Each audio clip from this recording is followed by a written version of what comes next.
you be one? Could you be one?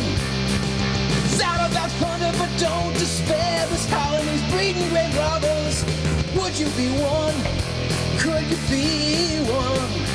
If the 80% mortality rate works for you, for a few bucks a month you can sign up and have the Hobbs kill you. So let's make the most of another Sunday. Brew up some coffee and play it my way. Would you be mine? Could you be mine? Won't you be my gamers? Won't you please, please won't you be my gamers? Hey everybody, welcome to Mr. Hobbs' Gamerhood. I am your game master today, Jason Hobbs, and we are going to be playing Gavin Norman's Old School Essential. This is the rules tome. Pretty good game. And we have a special situation today. It's BSer Con, the 8 a.m. version on Friday morning. Not the first game, though, I don't think. So none of these guys have played Kalmatta before. Some of them have never played Old School Essentials. So it should be a treat. So without further ado, let's meet the players. All right, so I got Jim Ingram up there fully named out because he was elected the caller. So why don't you go first, Jim, and you can introduce yourself and say something about your character or whatever. Sure. So I'm Jim. I'm a community member over at Gaming and BS. I've played plenty of OSE over the years, but I haven't done Hex Crawl or played with Hobbs yet, so this will be fun. I'm playing Brumus, the halfling. He's kind of on the beefy side. And I don't know what he's like yet. We'll find out. That's what we play for. Play to find out. Eric? I am Malmik. I'm a dwarf. On the intelligence side, architect. He's here to make money and see what architectural stuff he can find, especially with the vaults of Zadabad that's already been discovered, but he might be able to learn some of their techniques. All right. Sounds cool. Malcolm? Hey folks, I'm Malcolm, and today I'll be playing Shodai the Halfling. So, Shodai is questing for glory largely, but with an eye to, if he manages to find enough gold, buying himself a riding beast, because while he likes shooting people with his bow, he would like more to be shooting people with his bow from the back of something. So nice. Perfect. John? Hi, I'm John, playing Carmack, the fighter, who I think he just likes to hit stuff and or be hit. Not really sure. And we'll see how that turns out. So, see what happens. Right. Jimbo? Well, I'm playing Darkton, and he's a magic user, but he's hates adventuring, but he's in debt and needs money, and he's got to get himself out in this bush. All right. Cool. So now we've met all these fantastic new players and their wonderful new characters. I'll tell you a little bit. So Legendary Kalmatta was originally conceived and inspired by this book, The Treasure Vaults of Zadabad, by Stormlord Publishing. My buddy Eric and Carl wrote that, and I think it's one of the best hex crawls on the market. It's a nice love letter to a few different old school products, specifically Isle of Dread, because it's a jungle island. And I would say like Dwellers of the Forbidden City, and there's quite a few other neat things in there that come from a lot of old school adventures or ideas. I always tell players, any information that you can get if you want to read that book, my setting is like 50 years in the future of that. And hey, Kustash, what's up, buddy? And my setting was made so he could play as well, because he was running Keep on the Borderlands, and we kind of got to a stopping point, and so I wrote this so he could play, and Carl and the people who actually wrote that, and there's a lot of Easter eggs in it to old school things as well as the Treasure Vaults of Zadabad. So the conceit of this game is that you all have heard of the legendary Treasure Vaults of Zadabad, and you traveled across the known world to the jungle island of Kalmatta. And you've come here for treasure, basically, and whatever else pushed you to this place on the edge of the world. This town here that we see on the map is the only civilized location on the island, and it's known as Sindanore, and it's attached by a small isthmus that it's located in the Plague Bay, which is a bay, right, that comes into this island. And at night, that isthmus actually in high tide gets, or day, one of the times, the isthmus gets covered in water, and the island of Sindanore is not even attached any longer to Kalmatta.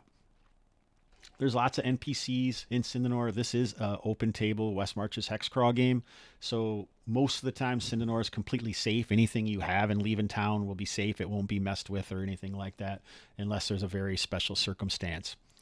Does anybody have any questions about that? Nope, good. All right. So far so good. Talkative bunch. I like it. So normally, if I have any new players, I always do. I used to make fun of the introduction in Treasure Vaults of Zadabad to Eric. He'd always say, "Oh, I didn't write that. That was Carl's writing." And so I wrote a introduction to the Treasure Vault, or to Kalmatta, basically, to make fun of him. So I always read it if there's any new players to try and get y'all into the mood. So I better take a drink because it's my old man storyteller voice.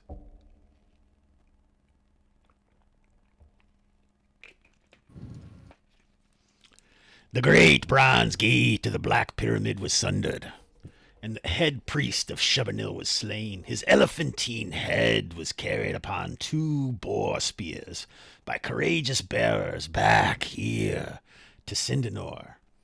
Your angry approach kicks up dust, and children, faces obfuscated by the tatters of linen wraps covering every inch of their bodies, scamper from the storyteller seated cross-legged on the dusty porch of the inn's boardwalk. His eyes rise and meet yours. Welcome, travelers. Welcome to Sindanore, gateway to Kalmatta, island of adventure. I can see by your faces you're confused by my story, but yes, it is true. The treasure vaults of Zadabad have been plundered, but do not fret. Vast wealth lies hidden by the growth of decades, and much of the Zadabadi lies undiscovered. Come into the inn and prepare yourselves for travel. Get a good night's rest, for it is likely your last. All right, there is the introduction to legendary Kalmatta. So, as I was saying, this is Sindanore. And it doesn't really matter. It's not necessarily to scale. It's just an idea. So any of the tokens that you see inside here are like NPCs that you can visit or interact with. All of the tokens, you're gonna might have to like zoom out quite a bit here. All the other tokens that you see like on the outskirts, these are the graveyards of the fallen PCs and NPCs. I like how you have that. So there's just Sets the tone. some of the people tokens have names next to them because they are in the Hall of Shame or Fame, however you want to look at it, and they've had multiple characters fall to the threats and dangers of Kalmatta. So I started to run out of places eventually, and so you can see that they're I was just going to ask about the other shore. Yeah, they're everywhere. So, a lot of times it's NPCs. Most of the PCs I just have along this area over here. But as you can see, there's still quite a few of them over there. So hopefully you guys won't be involved in any of that. So if we go down a little ways, if you scroll down, this is known as the Rip Inn. There we go. This is known as the Rip Inn, and these are men-at-arms inside here. These are all characters that have played before, or someone made a character or whatever. These are all active characters, basically. These are NPCs that you can also hire. So I put your tokens down a little farther. If you scroll down a little bit more, these are your actual tokens here. I'll fix this one to put your name in here, drag down.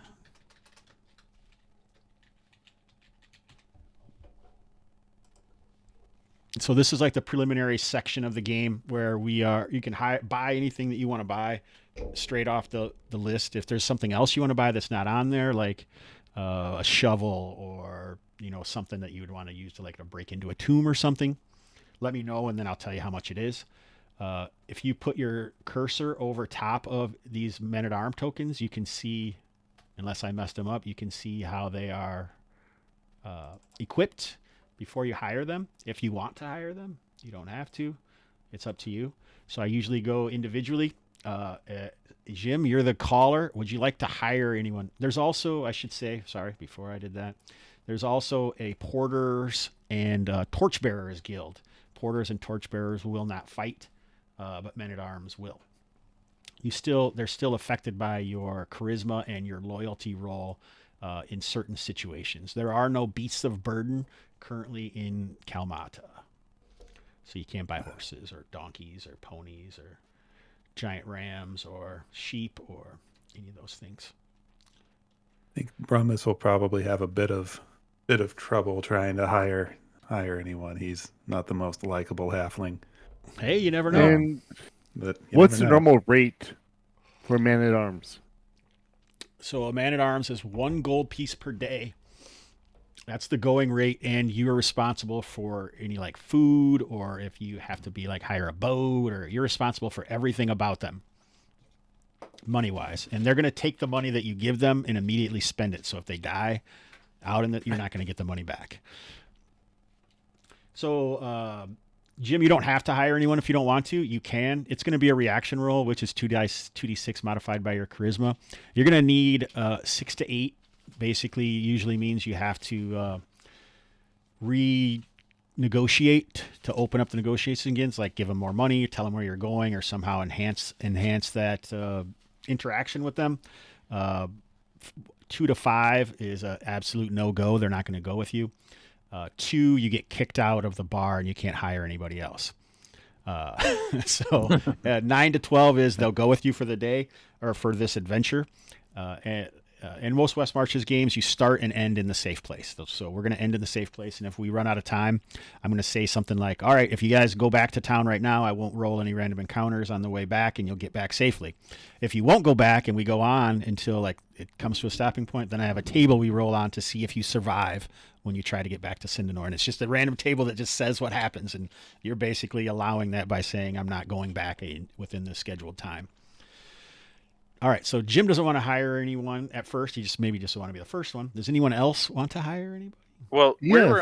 we're kind of magic heavy, aren't we? Or You have one magic user, and then you're all dwarves, halflings, and fighters. We're height lacking, not Yeah, not magic lacking.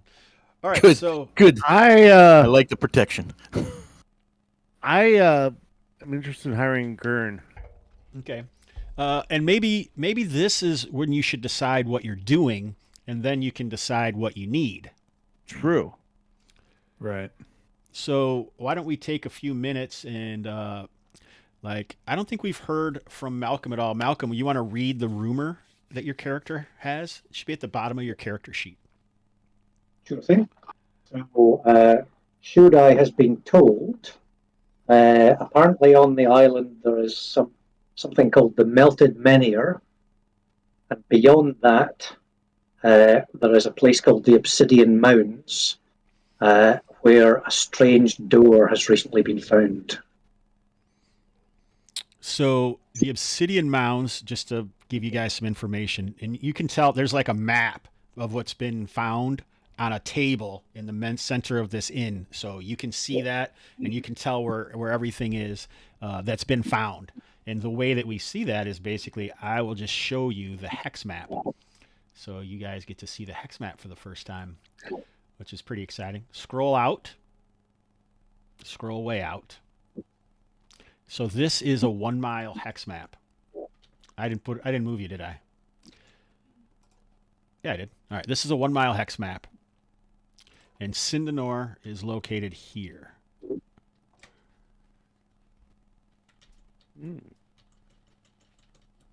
can you ping that again?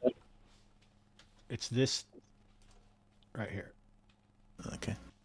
So it's like 53, 53. This is Sindanore. There's a small little isthmus. So all of these are 1 mile hexes. So if you want to see, like, I made this map basically based off of this map. So this is Kalmatta. So this is a 6 mile hex map, and then I just made it into a 1 mile hex map for reasons. I don't know if it was the smartest thing to do, but that's what I did, and so that's how we're playing this. And the Cinder Mounds, also in the journal, you could have found this information. They're also known as the Obsidian Mounds. Are like this area right here. These are the Obsidian Mounds. See those kind of gold-looking hills? They're known to be a... oh, sorry. Did someone have a question? No, I had just heard the same thing. Okay. Someone should have a different rumor if you want to say what it is. Someone. Well, I heard about a beacon that has been seen in the hills north of Sindanore from ships on the Plague Bay. It shines day and night, an incredible sparkle. Perhaps it's a diamond. I heard the same thing. Oh, that makes 3 of us. All right. Sounds like the big rumor. So there are a line of hills up here, and the beacon is in this area up here. All right. This is the Plague Bay. We go to the closer hills. That sounds good. See how to that me. is, and then if we have the chance, we go further north to where the beacon is. Okay, so I don't know if you guys read the house rules or not, but there's a bunch of them. Like the main one for fighters is the Cleaving Rule. You should know about that. And for anyone who can carry a shield, the shield may be sundered rule. So does anyone have any questions about those?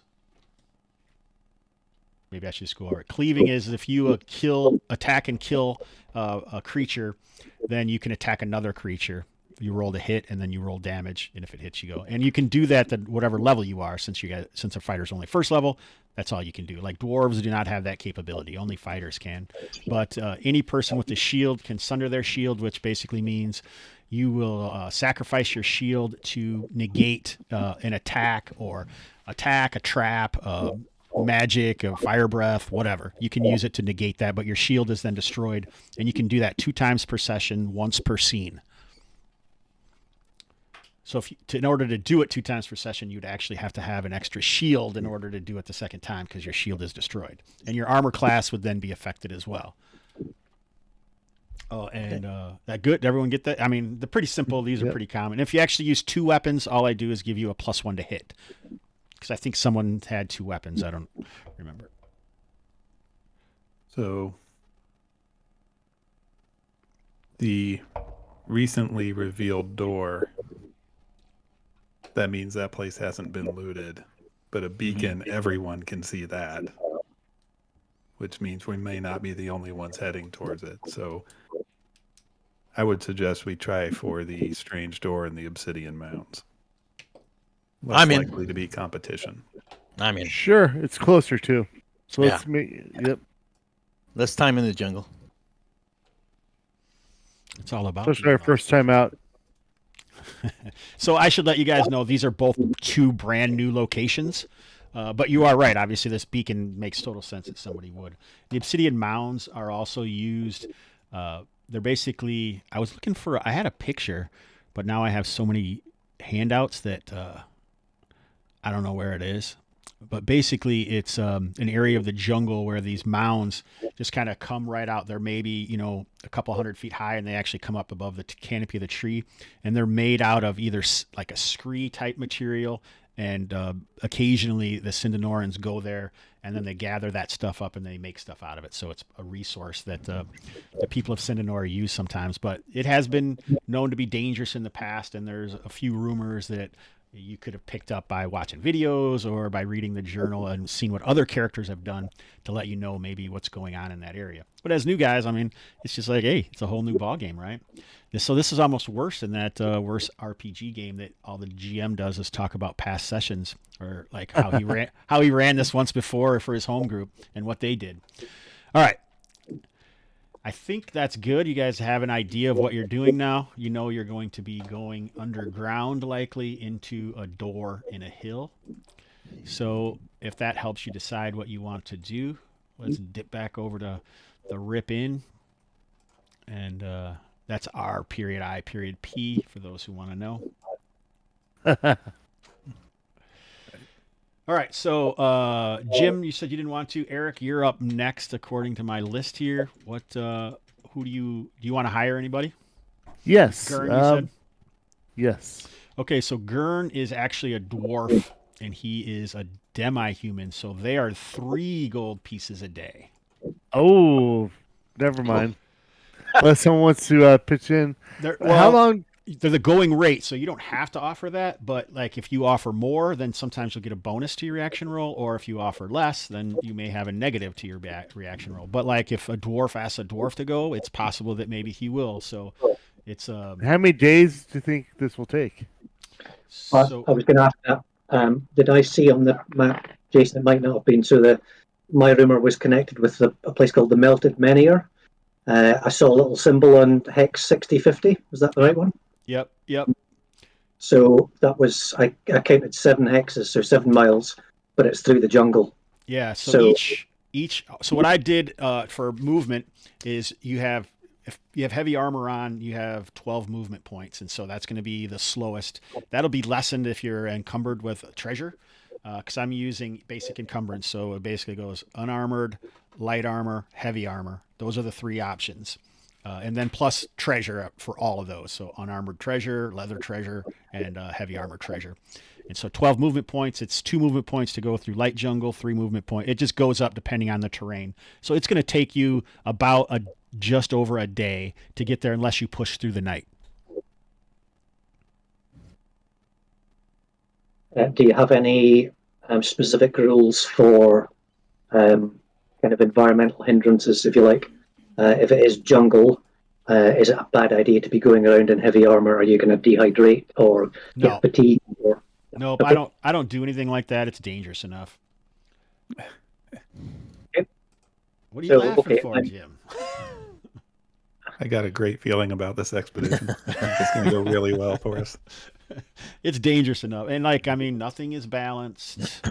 But usually in a West Marches, the closer you are to the safe area, the safer it is, basically. So, and I know this is your first time, and there's no hidden doors in the city, is there? Nope, no adventuring in the city.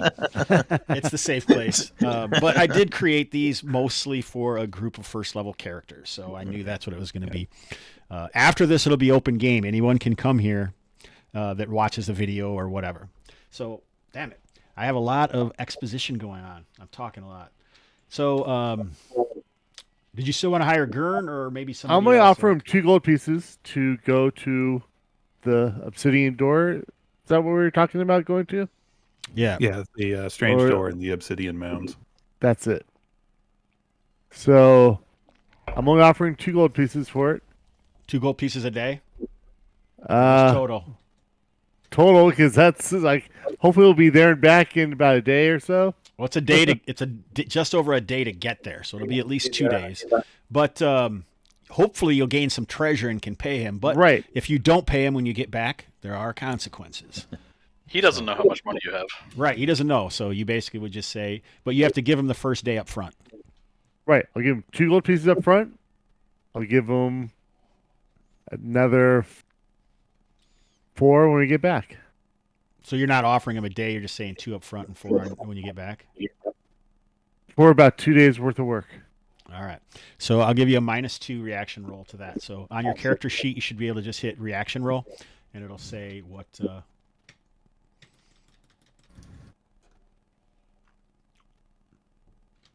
-3?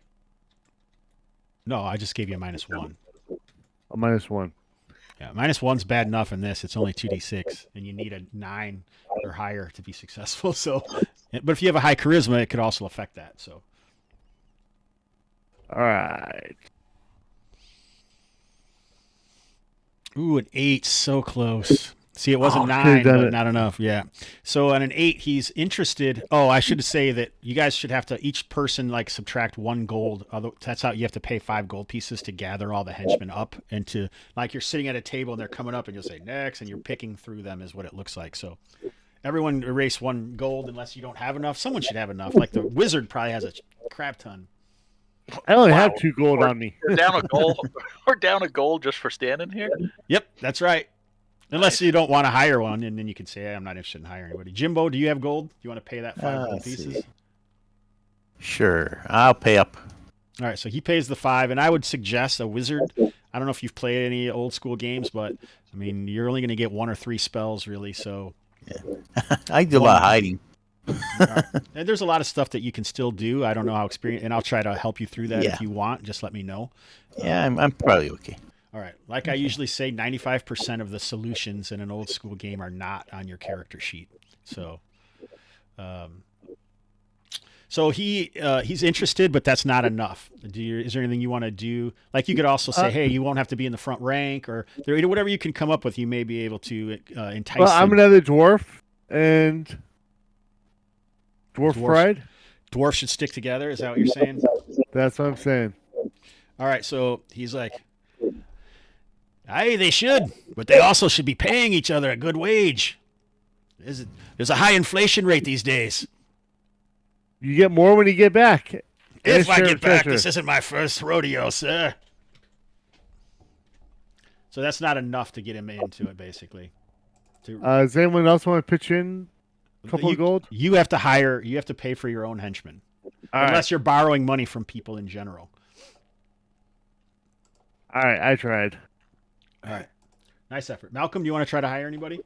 And I should say that torchbearers and porters are 5 silver pieces a day. Is the going rate? And I'm treasure's thinking it might heavy. might Right. be worth getting a couple of them instead, rather than going for one of these guys. All right, they won't fight though, and Yeah, anytime something scary happens, you may have to make a loyalty check to make sure they don't run off into the jungle. Like all the porters in every comic of Conan ever. All right, so do you have one that you like? I'll take us over here. So this is the Porters and Torchbearers Guild, headed by the fine turbaned Nassim. So all these guys down here are available. They pretty much are only going to have a dagger, but they may have like some weird quirks or something that we'll see through play. Okay. Is there one That's you any like? of them. Any of them a halfling? No. Or a halfling? Or is it just Maybe. Maybe Callum is a halfling. Let me see here. Usually a 0 level halfling is going to be a man-at-arms. A 0 level demi-human will be a man-at-arms. So these guys are 1 step below man-at-arms. If they survive for 3 sessions, they become a man-at-arms. And then if a man-at-arms survives for 4 sessions, on the 4th session, he'll be the henchman of the character who was paying him at the time.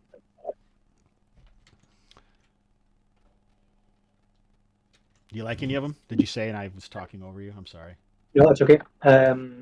If none of them are halflings, then I'll let's try Holcomb. All right. So, like I say, the going rate's 5 silver pieces a day. What are you going to offer him? Okay, I'll offer him. I'll offer him 5. I'll tell him I think it's a 2-day job. I'll give him, assuming it's a 10 silvers of gold.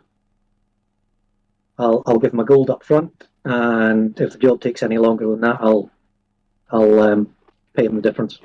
All right. So it sounds like I'll give you a +1 reaction. So go for it. Yeah. Is this a torchbearer or a porter? I don't know. A porter will carry stuff, and a torchbearer will. A porter will hold a torch, and it's just silliness, really, for naming them different things. There's no mechanical difference. Yeah. Okay. He looks like a porter. He looks like a strong guy. Yeah, that's fine. Reactions, okay, sorry. No problem. Oh, I forgot we were going to go over the character sheet, weren't we? Would it help if we did that now?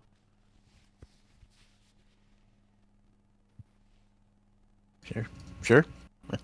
All right. So I'm assuming everyone's looking at their character sheet. I will open up one of them so I can talk to you about it quick. I'll just open up this cleric one. Oh, it's not going to matter. It's not going to show people anyway. All right, so obviously the top is just straight up information. You get max hit points, so that's why you have the number of hit points you do. So it's modified by con. Your guys put your ability scores in, and then you could, or I did that, I guess. I put your ability scores in, and that affected with your mods. On the right, underneath the heart, is your saving throws. So some of you guys may have put that in. A saving throw is going to be used when I don't use a skill check. Whenever I say a skill check, that means you're going to roll a d20, and you want to be at the attribute or below for a success. I use the Price is Right model.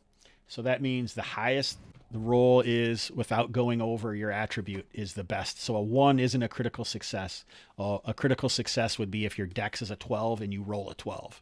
So if you roll right on it. So that's how I do skill checks and a ton of things. Anything that I don't do a skill check for, you might need a saving throw. And so saving throw is like usually like for poison or something that maybe is going to be using a little luck or some intrinsic thing of that particular character. So like versus magic, your wisdom will give you a bonus versus some magic and versus some spells. Like different races, different classes get different saving throws. So it's another balancer to the classes. So we can run down those real quick. Should those be... So they're just affected by your wisdom or strength or whatever? No, the saving throws are almost all affected by your class. Oh, by your class. Okay, because I've got... Yep. This just says 15 down the line. That's the generic. That's what everyone says. Oh, so okay. dwarf and halfling. Are you guys ready? Yep. I already got mine. So I have mine too. So we don't need dwarf or halflings in? nope. No, we're good. Because I think there are 2 halflings, right? Yep. I'll just say mine's 8, 9, 10, 13, 12. So I think it says on the character sheet what they are exactly. In most OSE stuff, this is a BX character sheet. It just says D, W, P, B, or S if you're learning this game. We don't have a cleric, but we do have a magic user. Do you have yours already? 15 down the line. That's all I got. No. All right. So 13 is death, poison. 14 is wands. 13 is petrification, paralysis, stone. 16 is dragon breath or breath attack. And 15 is spells. Our fighter, do you have yours? I don't. Okay. So 12 is death. 13 wands. 14 is petrification or stone. 15 is breath weapon, and 16 versus spells. Doesn't change that much. No, And is they that- suck. Go ahead. You said that none of those are affected by your abilities. I think wisdom, magic saving throws, sometimes they'll give that to you. It'll say what your wisdom is, and then that, like spells, or a lot of times I'll give you your spells versus that. Okay. To like, to save versus spells. All I've got is minuses, so So you hope I don't do that, right? sorry I brought it up. No, it's all right. And then, I don't know, this is the dreaded Thaco is how this is set up. That's what that next thing is down the sheet. So for all the characters, 19 to hit armor class 0. So if you were trying to hit armor class 4, you would just subtract 4 from 19, and that tells you what you need to hit it. So super difficult and definitely worth a lot of hate and vitriol on the internet there, because that's such a difficult thing to figure out. All right. No, I'm completely on board. I have a reputation over in gaming and BS for being the only descending AC guy. Oh, well, there you go. I'll I never join you. remember it being that big a problem. But It isn't, but it is No. for something. I was joking. I was being sarcastic. no. Don't rarely take me seriously. Except when we're gaming. It's all serious then. So then you also have like a toggle in attacks between melee and missile. Like I did not fix the damages. So we can do that. So like axe, sword are D8, hand axe, mace are D6, staff is D6, dagger is D4. Missile weapons, like a throne, say a spear, hand axe, javelin, all those are D6s. Dagger is D4. Sling is D4. There's some special rules for javelins. I think it's D4 plus 1 actually for a javelin. And then there's only 3 ranges, short, medium, and long. Short is a +1 to hit. Medium is straight up, and long is -1 to hit. So if you can look up your ranges and all that on the OSE SRD, and it'll tell you all that. Then you just have like some encumbrance stuff, and like I said, I just use basic encumbrance. I think that's about it, except for our resident wizard.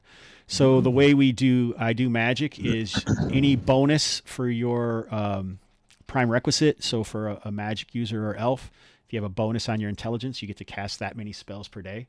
So if you have a 13, that means you'd get your 1 normally plus 1. So you get 2 spells per day. Clerics don't normally get spells, so if they had a +1 in wisdom, they would only get 1 spell. They don't normally get spells at first level in OSE or BX. So but when you're deciding what's in your spell book, you can either pick a spell, 1 spell, or you can roll randomly for 3 spells. So this is all for you, Jimbo. Which would you like to do? I'll roll randomly.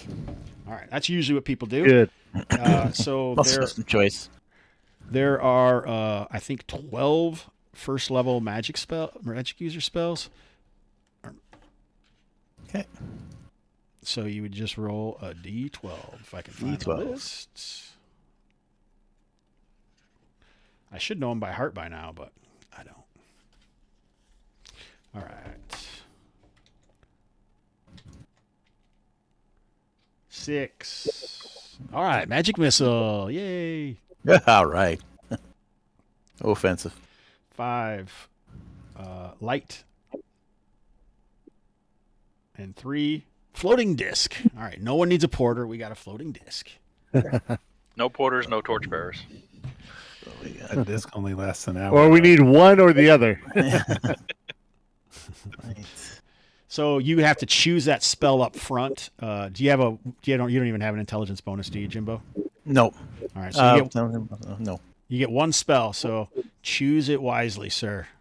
Okay, light magic and And light is an offensive capable spell. You can cast it on their eyes to blind them. So pretty powerful in that way. I will use light. All right, good. I think we'll need light, boys. All right, that's good. And How long does that last? How long does light last? I don't. You can look it up in the OSE, the All right. SRD. Holy cow! All right, so when I get up early in the morning, I drink too much coffee, and so I have to pee a lot. So you guys discuss things amongst yourselves, or take like a 2-minute break. Light lasts 6 turns. Go. Oh. All right. So 1 hour. Plus That's 1 right. turn per level. And So plus a turn. Yeah. 70 Remember Oh, so- continual light being so powerful back then. So 7 turns. That's right. Well, if we really need it, it's here. And then Light sources other than that. Folks got torches and lanterns. You can also use it to blind a creature. yeah, good. Okay, well that's my offense, guys. Not much from a magic user. It could save us. We'll be So right back. who's gonna be the guy walking front here, man? I'm going to be one of the ones up front. I have a really Yeah? good armor class and decent hit points. Yeah, same here. Good. So I'd like a big guy in front of me and a big guy behind me.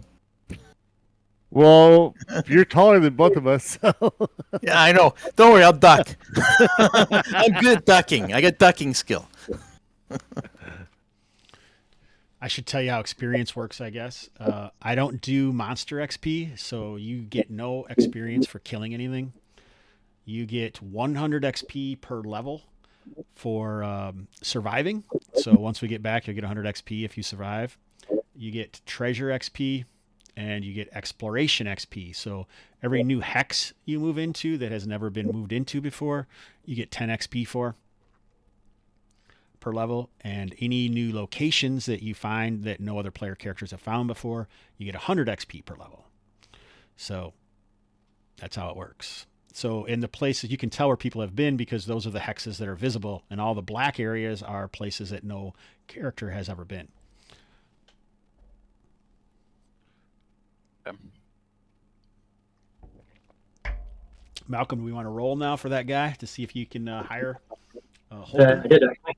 Oh, you did roll already? Uh, What'd you get? 9. A 9? All right, well then it's in, man. You got him. Show die has Holcomb.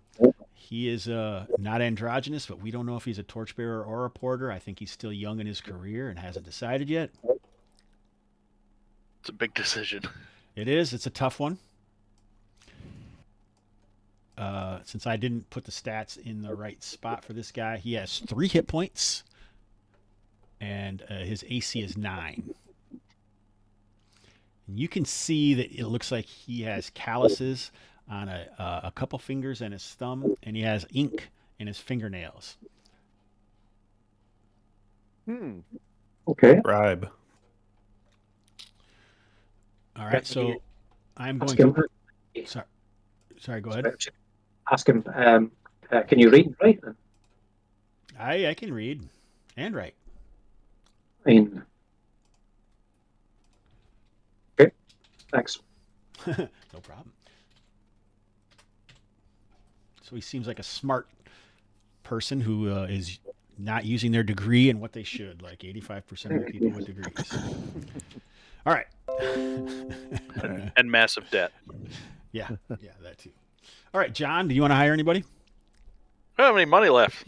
All I right. only had 2 to start with, and so someone can borrow or have a gold coin if they want, if they All right. want to hire someone else. But that's all I got left. Jimbo, do you want to hire anybody? Oh, I need someone to protect me, man. Yeah. I So, can see that. what's that mute guy like? Doesn't Mute- talk. Sounds good to me.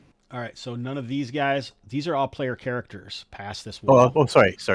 Only these guys are the men-at-arms. Yeah. And these guys are leveled NPCs. So their cost is you have to convince them to come, but then they take a third of your treasure and your XP.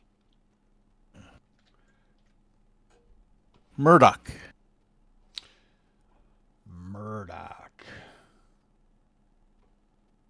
I don't see a Murdoch. I don't know. Oh, right. Where are we at? Are you at the over by those other right here? No, I'm over here. On the Over on other the side? edge there. Yeah. By where we got the other guy or what? I don't know. I don't see a Murdoch. Did you ping it? Yeah.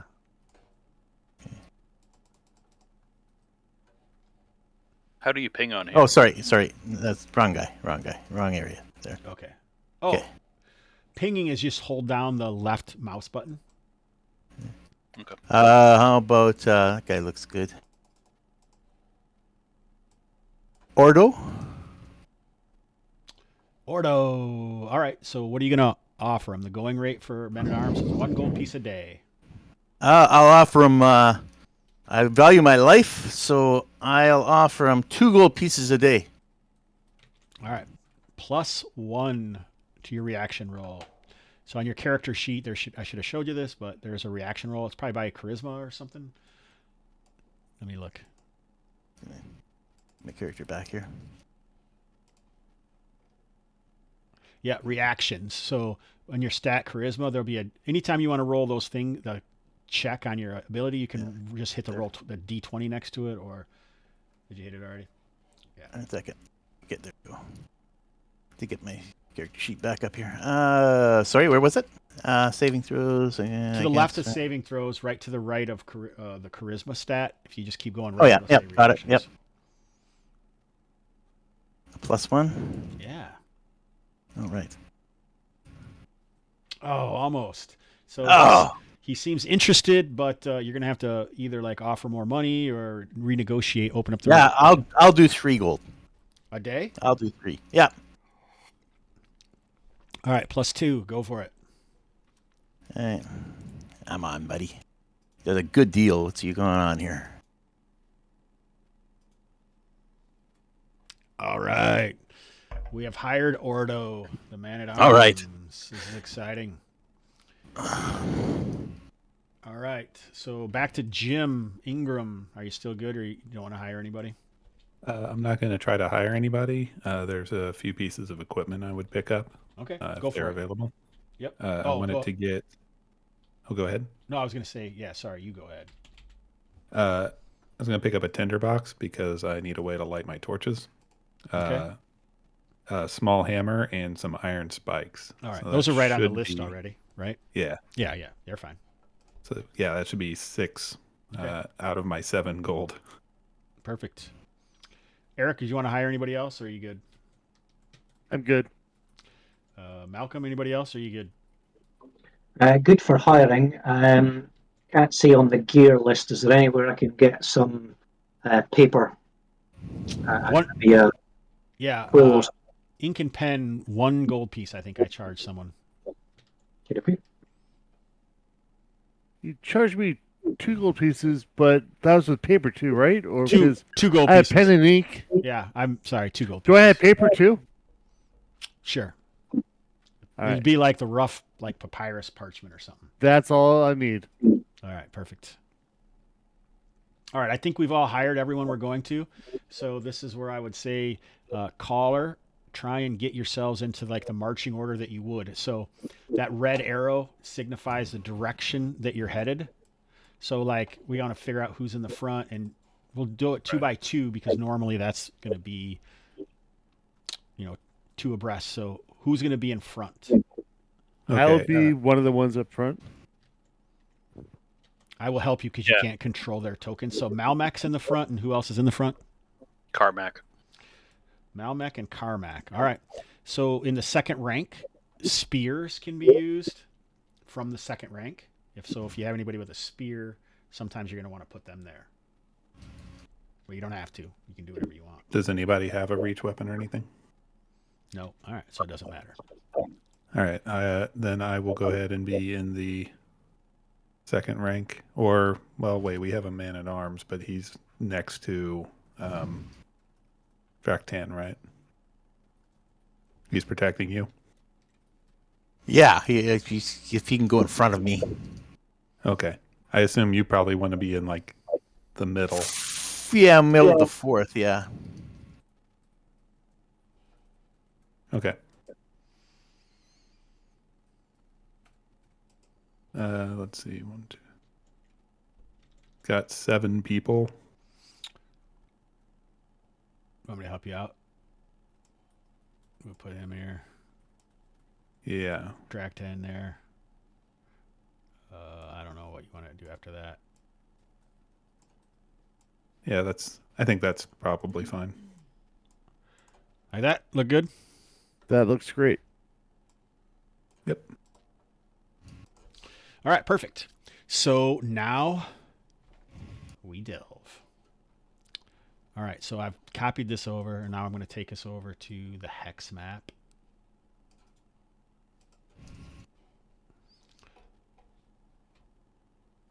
I lost the party token. People always taking the party tokens, just leaving them around the map. Jiminy Christmas. So there's just a little backpack here that I will pull up there. And you can just like move the token to the next hex, and then I will roll to see what happens, if anything. And then we'll travel up there to where you're headed. So we have the caller move the hex. Yeah. Okay. Or move the bag. And our goal is what, 6148 up here? Or is it It is somewhere else? 50-50, 60-50. 60-50, I thought. 60-50 is where it starts, yeah, but it did say it gave you some direction. So that whole area is like the Obsidian Mounds, and it kind of said in the northerly area from that place. Yeah, so northwest of there. So okay. So what's that 58-51? You're gonna have to Is that go something there we to should find stay out. away from?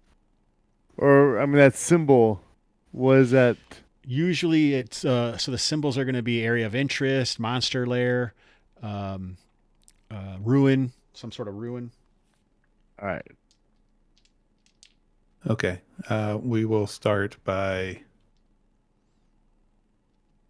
going, I think, to the northeast. There's the tower there, and I'm guessing that's probably not dangerous. We'll find out.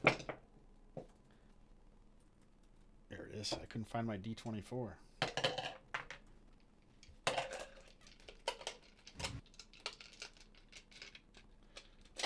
So like I say, these are 1 mile hexes. So that is called Taganus's Watchtower, and you could have easily found out about that, which has been mostly explored multiple times, but sometimes it's known to be inhabited by Chameleon men,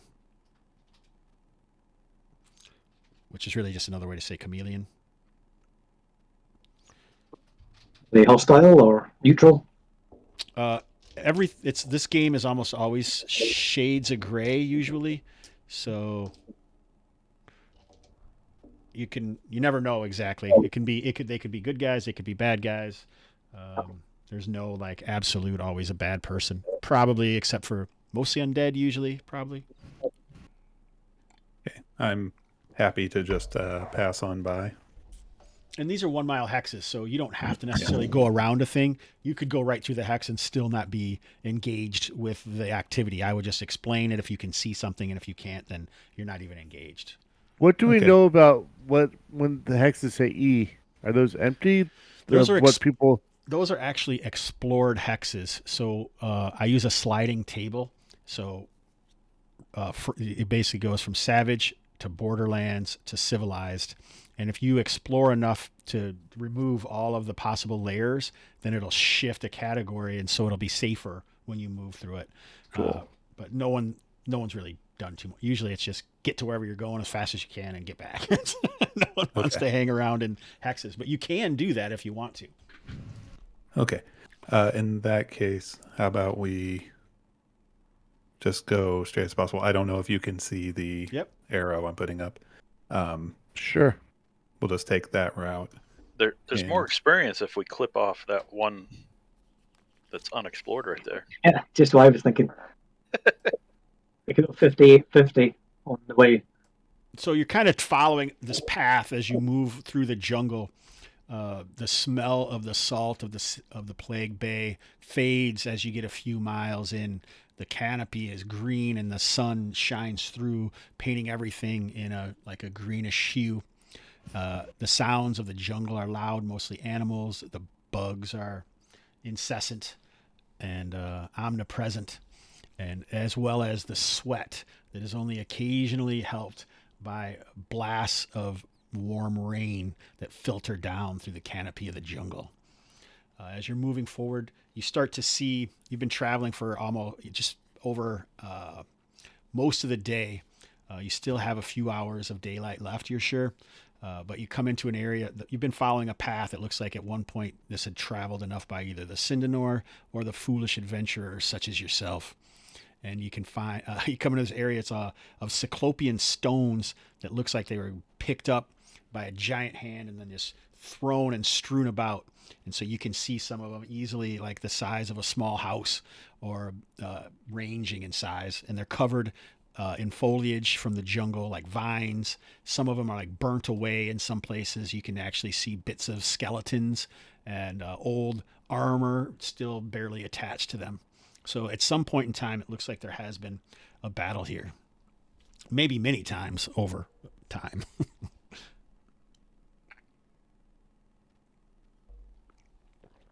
Okay, and we've made it to where the token is? Yep. Okay. Did we want to explore a bit here or continue? Now, if we on? go to the part that's all black. Up? Do we North? need- You want to go north? No, if we go there, they're talking about more experience. What is it going through there, or we have to spend time there to You explore? just have to go through it. All right. So that's a hex of heavy jungle. So it takes a little more time to traverse it. So you could move into there, but you'd definitely be camping there at night. So basically you've used 10 movement points. Each one with a single jungle is 2 movement points. 3 for the other one. So you'd basically be moving into the darkness going in there. I say Right. we skip it. I say we go through the light jungle. I don't Right, I don't so- care either way. I just saw it sitting there, so I figured we might. Hey, it's Grab 10 it off XP. like It's 10 XP, and there could be something there. You never know. Yeah. Well, we're going to be heading northwest of the Obsidian Hills anyway. So how about we get to the first sort of waypoint and then camp and then head off to the northwest, and that will probably put us into some of that unexplored territory anyway. Yep. You Works want to for go me. here? Sure. If it's getting on towards evening, we You might could want to try to camp here, or we can Yeah, go another. up to you. Yeah, you can use these Cyclopean stones, or you could move another hex. You can get another hex in before dark and still get a camp. Yeah, let's go here then. Sounds good. All right. Hey, Agonarch Artist. Welcome to the show. Welcome to the chat. Not too excited. The people are like, they don't know what's going on. They don't recognize anybody in the game. They're not even sure what's happening. I think they're like, what's going on here? I even got the nice BSer Con 22 logo up there.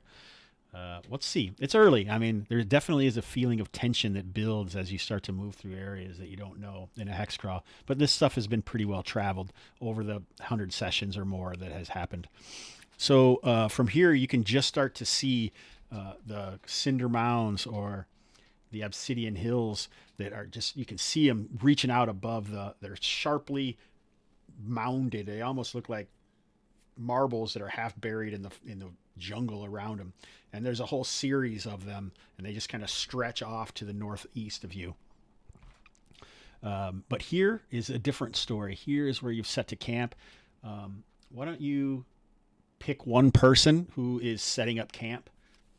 So people who would be better at that are someone who travels a lot in the wilderness, or maybe like a soldier or whatever. So usually this is just like an effect on like how good your campsite is. So caller, you want to pick someone to be the camper? I want to not be the camper, so how about we go with What Carmack, skills you probably- benefit us for this? Like a fighter is usually going to be better, or if like an architect is probably not a great guy to fortify a campsite overnight. But like a fighter or a dwarf in general are going to be decent at it. But like a All right. cleric, probably not. A wizard, probably not. So I guess So a Malma fighter for or a Carmack. dwarf. I'm game if you call it. What do you think, Jim? It's up to you, sir. Unless someone wants to do it. I mean, you want Eric to do it since he said? Now, if he wants to do it, go for it. Yeah, okay. sure. Eric, so you pick Sure. wisdom or intelligence and roll D20. I'm going to do intelligence. Is that my intelligence bonus already in there? Or I have to change that. You don't have to worry about your bonus because you're just rolling a D20. Got So it. you got the best possible success. So the price is right, Bob. Good work, sir. Perfect. All right. So you set up a fine camp for everyone. Good job. Dwarf pride. All right. So here we are. So I'm assuming you guys can't see anything because there's no tokens yet. Correct. There you go. Oh, there we are. You can see everything now? Let me see. Not everything. I can see the area around a campfire. All right. Carmack, Yeah, you can't yeah, see anything, or can you? No, I can. No, I can. You can see a campfire in the area around it, huh? Yep. Yep. I don't see anything. You have to move the screen. No, I know where this, I know where the screen is, but there's something that's set up on the. I have something set up funny that's not showing what I thought it would. Let me see here. What do we got going on? I thought I had turned on everyone's vision. Everyone can see? Yep. Yep. I can. Interesting.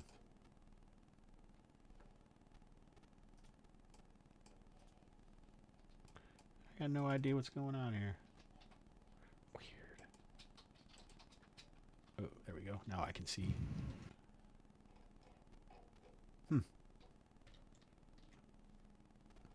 Weird. Let's see what's going on. I was going to try and do it at night so you guys could see how cool the dynamic lighting is, but I'm not doing a very good job of figuring out how it works. So I mean, it looks like it's Oh, now that's all open. It was yeah. just Now a I can see campfire. everything, but Yeah. I think you had the dynamic lighting on for us. Yeah, it was Yeah. working. I Before. did, but it's not working for the stream. Okay. So, Oh, that's and it's still not working for the stream. It's like it doesn't know which token to go by. All right, here. Who's the caller? What's your character's name? Shodai? Brummus. Oh, Brummus. Okay. Brummus. Here he is. So I'm going to do this.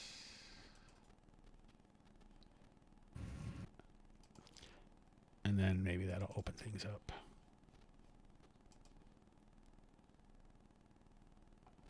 Hello. And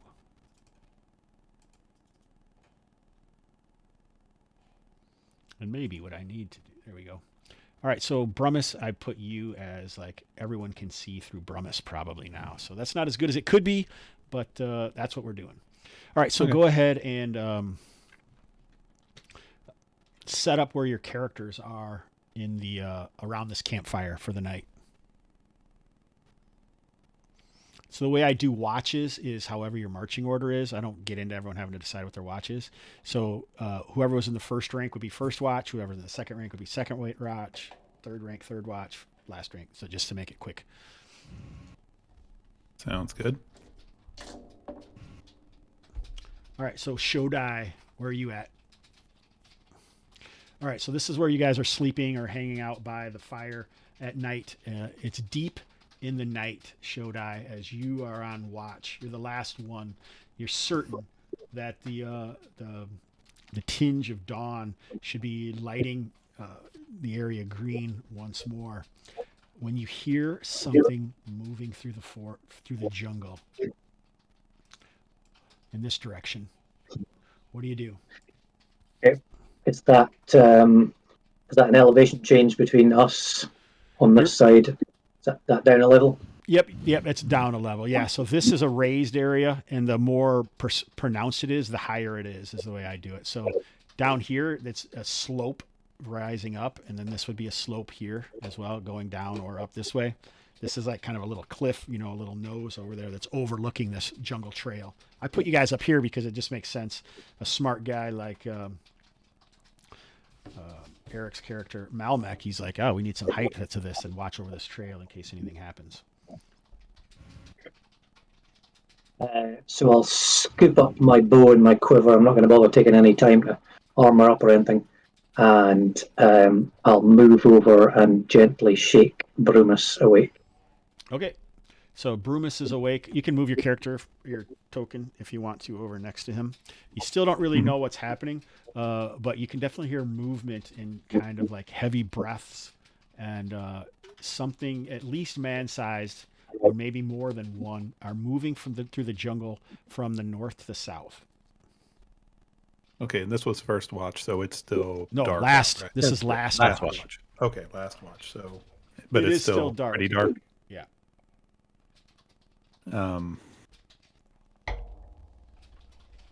Let's see what happens if I put the dynamic lighting back on, so you all can see what happens now that I changed the way I was doing it.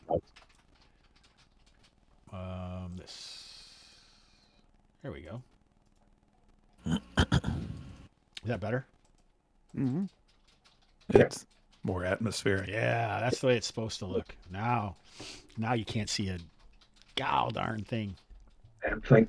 I take it our fire has kind of burned itself down to some embers. It's not a kind of big bonfire or anything. It's up to Shodai. Do you want the fire to be burnt down, or do you want it to be up so you can see? I'm kind of thinking that we kind of let it down to a certain point, but it's the sort of thing that if you just kind of stoke it, and then feed it some stuff, it'll catch reasonably quickly. Okay. I guess if it's like a roaring fire all night, that's basically a kind of here we are, come and get us monsters kind of thing. So, all right. So it's not as bright as it once was. Okay. So, And the sound is reasonably nearby if we're able to hear it. Yeah. You would, or they're so big that they don't care. So it looks like it's about 60 or 70 feet probably over towards the trail. You know the trail's down there, but you can't see anything down there. Okay. I'd be inclined. Halflings do not have night vision, They but do not? yeah, I think dwarves do. Yes, Infravision. I have 60 feet. Yeah. Yeah, Dark you have to vision. be out of the light in order for it to work, and it takes a round for your eyes to adjust back and forth. Okay. So I think what I would do is wake up Malmic if he wasn't already. Okay. Ask him if he can see anything over there. All right, and Away from the camp to do that. you don't sleep in armor, right? I let you sleep in armor. Like I Okay. say, it's so dangerous. It's Okay. I am going to move over to this dark on this ledge out of the light. I'm going to crawl over there and look over where I peer. I'm going to try to go somewhat quietly, but all right. So you're trying to peer through the jungle, and this is when you spot. You see that? I see that. So these are about 6, maybe topping at 7 feet tall.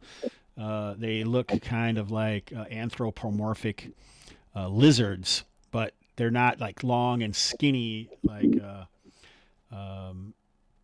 like an anole or anything like that, or like a chameleon. These things are heavy and thickly muscled and look like they have really thick skin and even like spikes going down along their backs. They do look like they're carrying, clubs, so they're at least Stone Age technology, and they may have like satchels that are made out of leather or maybe like vines and some kind of roped up leaves or something. How far is it drop from here? About 15 feet from there. Wow. You're at the top. Okay. So you really can't see them that well because it's supposed to be infravision, but I'm just making it low light for right now. You definitely see some blobs of heat down there. And maybe there's enough starlight that shines through the foliage once in a while that you got a peek at them. Got it. All right. And are they moving our Southward. direction or by us? They're moving along that trail right now. I'm going to watch them to see as long as they I want to stay here in the dark. I'm trying not to make any noise. Just watching them as they go down. What are the rest of you guys doing? So you see Malmec. Are we awake? Some people are. Whoever you woke up. Malmec crawled out of the shadows. Shodai. I think Brumus and Shodai are awake right now. Is that, Yeah, and I would have woken up Malmic. I don't think I would have woken up anyone else. Okay. Unless there was trouble. Unless Malmic said there was danger. He hasn't really said anything. He just kind of crawled off onto that stony, whatever you would call it, hill or whatever off to your right there.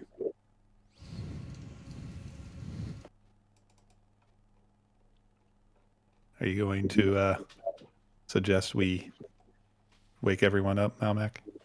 I am not. I'm just quietly watching them. I feel like I have a picture of these guys somewhere, but I have so many pictures and handouts set up that I'm not finding the picture. Maybe I called them the correct thing here. Nope, I don't have a big picture. All right. 7-foot lizards. That's good enough. All right, you're happy with that? All right, let's see what they do here.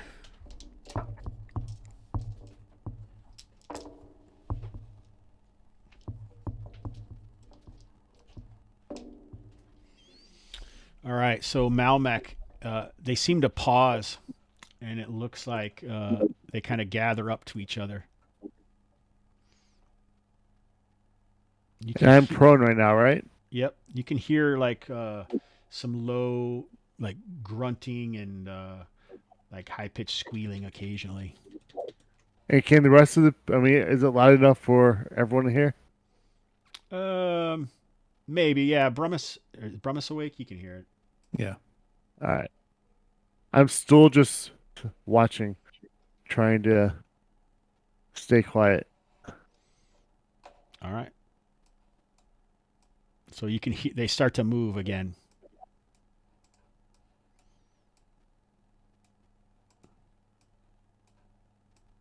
Like they're just continuing on away from us.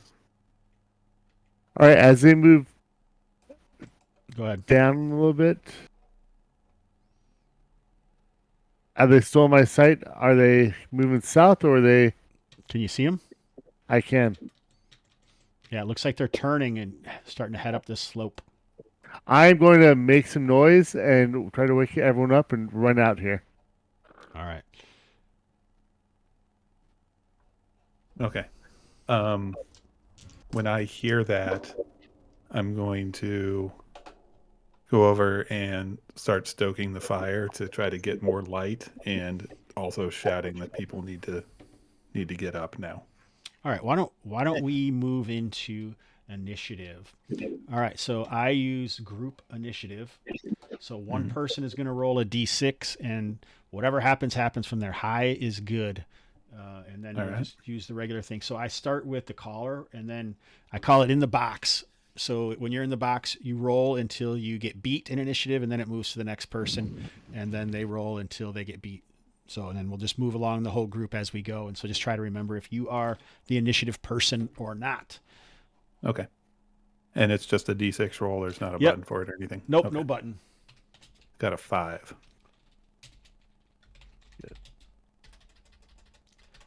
I have a penchant for writing something stupid next to mine. All right, a 6 and rolling good initiative rolls. All right. It seems pretty common. All right, so when the sound happens, these guys, like, they're certainly, they knew something was up, and they heft their stone axes and charge up the slope. You can see that they're pretty wide, and they have like a long, thick tail snapping behind them. They're almost like man-sized, two-legged walking Komodo dragons is what they kind of resemble. Long tongue slathering out next to them as they shift into the very dim light because it hasn't been stoked yet. So Carmack, you can be awake, but if you weren't awake earlier, you're probably on the ground still. Okay. Okay. Yep. All right. Let me find these dang Komodans here. What? Here we go.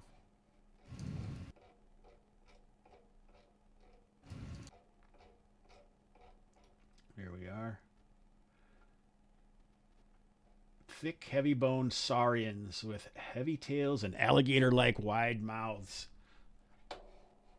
Man, I'm so good at this. All right, so this guy is going to see if he wants to deal with the main threat or if he is going to deal with the easy money. So, 4. All right, so he goes after Malmec. He swings his heavy stone club at him. Cool. Oh, what's this? All right. An 11. That is a miss.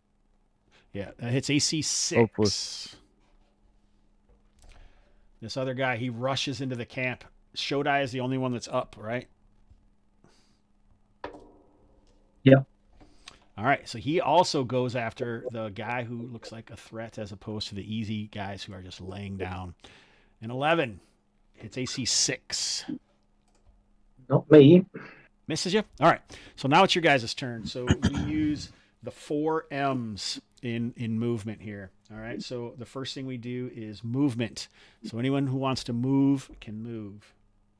Okay, We'll so do getting missile. up would be your movement, I would assume. Yeah, like a half move or something. So Okay. if you have heavy armor on, you can move 2 squares at a walk or at your normal pace. You can always run, which is 3 times your normal movement rate, but you get a -2 to your AC if you run.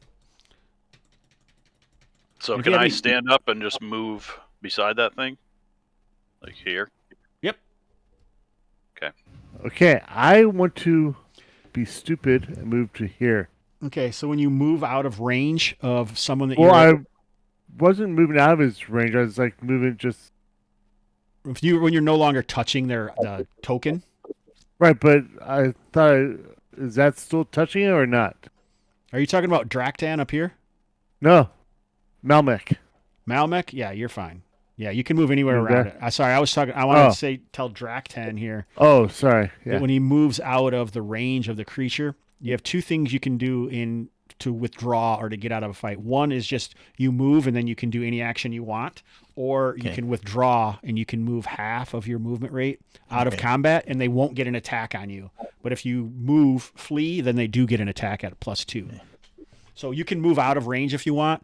As long as you don't do anything else this turn, and you only move half your movement rate is fine. And you're unarmored, so like you can Yeah. move like 40 feet. So Hobbs, can I use my movement to keep trying to stoke up the fire Yes. and get Yeah. more light? Yeah. Then I'm going to do that. That's your action, basically, I think. Okay. All right, so let's stoke this light back up. So you can, Malmec, you're I like that slightly sound. affected by this. Your eyes, the rods in your eyes kind of shift, and you're momentarily, your vision is muted as the light bursts up around you. Got it. All right, anybody else moving? No? You said Alright. we could withdraw half our move and not get an attack of opportunity. Yep, but you can't attack either. Okay.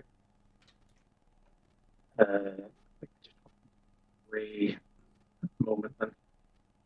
All right, yeah. So you can't do anything else other than move. Shodai. All right. She's standing beside him with a bow. What kind of armor do you have? Plate mail. So you can only move 2 squares. That's your full movement. Well, it's 2 squares. Never mind. Come on, man. All right. Anybody else moving? All right, missiles. Oh, sorry. If you are, you can just move. What's that? You said stoking the fire was like my action, so that's basically the only thing I'm doing this round, right? Yeah, I would say so. Okay. Yep. Makes sense. All right. Missiles. If you want to fire Shodai, you can. Okay. Let's go for the lowest, the furthest to the bottom of the map. This one? Yeah. All right, so you're firing into melee. So my melee rules are, there's another house rule. There's a bunch of them, I guess. You can fire into melee normally with no penalties, but if you roll a 1, 2, 3, or 4, you just roll damage against an ally. That's what happens. Or you can choose to take a -4 to your attack roll as you're aiming, and then you won't hit a person no matter what you roll. Make sense? Yeah, I'm supposed to be a decent archer. I'll take the chance. All right, I love it. Friendly fire, my favorite. Yep. It's a one shot. All right, AC 8 is not quite enough. It bounces off of this thick alligator-like hide on this saurian creature. All right, so I don't think anyone else is missiling. So let's do some melee. You guys can just roll, just say who you attack. It doesn't matter too much. I'm attacking the guy north of me Okay. by the rest of the group. All right. And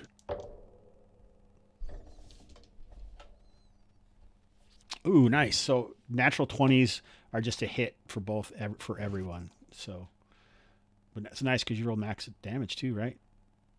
yeah, cool. All right. So you take a wicked slice out of this dude's flank. Hopefully get him to attack me next turn. Let me see here. I forgot to do this. So I usually, if I am taking the time, I'll like put these on here for you, so you can kind of see what you're doing to them. Who's up? Cool. Carmack or Ordo? I'll hit the same one. Brummus, did you like flee out of the? You didn't want to get in there and fight? Oh, I was stoking at the fire. I don't Oh, think I. Brummus. could Sorry, do I'm thinking of anything else. Holcomb. What about Holcomb? Did he want to do anything? I got it. The thing's confused. He's not a fighter, so I suspect he'll just Oh, that's right. I forgot he's a porter. He can't fight. He'll All right. All right. So anybody else who wants to swing can. So Ordo, Carmack. Ordo Yeah. will swing probably.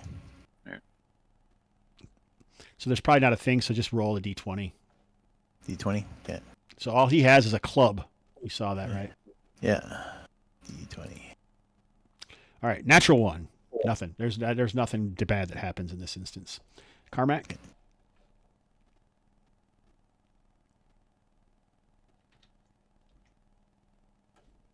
Take it that miss. That misses. Oh, AC 8. Yep. These guys have an AC of 6. All right. So thank you for your service on the initiative roll, Jim. Let's move on to Malcolm. So just roll a d6. Nope. So this is simultaneous. So whatever happens, even if you kill something, they'll still get an attack. So first we'll do movement. Both sides will move. These guys aren't going to... Yeah, this guy will move a little bit here just to get up into there. The other guy won't move, so you guys can move. Hey, run away, Shodai says. So Brumus, you're done stoking the fire. Yeah. And I'm wearing light armor, so that's what, 4 squares? Yeah, I think so. Okay. Then I would like to move. There we go. Light armor is 30 feet. Okay, so I messed it up. It's 20 right now in heavy. So 4 squares at 6 for light and 8 for unarmored until you guys are carrying treasure. Yeah, then I would like to get up to like there. Okay. And I don't think I need to. I don't think I'm next to anyone that Okay. would cause problems there. Nope, you're perfect. Cool. Anybody else want to move? Nope. All right, so missiles or magic. You're supposed to say magic before you roll initiative, but someone else is rolling it. So if you want to cast a spell, it would be after missiles. You're supposed to say that you're doing it, but you're also supposed to say if you're withdrawing. I don't get too particular about it because it doesn't seem that important to me. And I just want a clarification. If he casts a spell now, at the end of this rest, that'd be for the whole next of the day too, right? Or would he get another spell? It probably would be. It would probably be because it's that he's not He'll going have to rested. sleep again. Yeah, he's not going to sleep Right. again because this That's is the last. verifying. That's was. Yeah. A hold till needed. I think Shodai just fired his bow, and once that's resolved, I'm going This to one? sling. same one I was going last time. That was the Okay, lower one. that is a hit.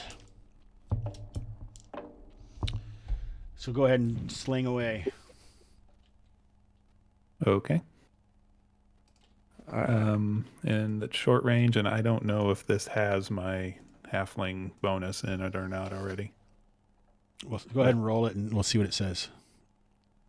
All right. So it says halfling +1. Cool.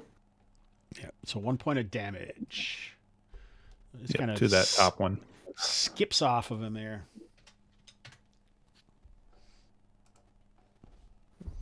All right. So they have no missiles, so it's melee. Oh, sorry. Just did my melee. That's fine. Sorry. You're good. Malmec. Damn. Same guy as attacking before. All right, Malmec. What happens to this guy when you chop him down? I chop off the arm that he's wielding the club. All right. Yeah, he falls, spurting blood all over Ordo. Ordo gets covered in blood. Shit! Carmack. Well, that one dropped right in front of me, so I guess I'll whirl around and try to hit the other one. Do it. Do the thing. All right. Not a good shot from Carmack. Gloombaw. All right. What about Ordo? What kind of weapon does he have? Ordo can't swing from there, but Yeah. because he's down. That guy's down, right? Yeah, but I don't usually. So he's got a club. You can move him up there and Move? attack. Okay. Yeah, yeah. So club. I don't so- like doing okay. that, punishing people. Here for he that. goes. Here we go. Oh, 15. That's a hit. So club is a D4. D4.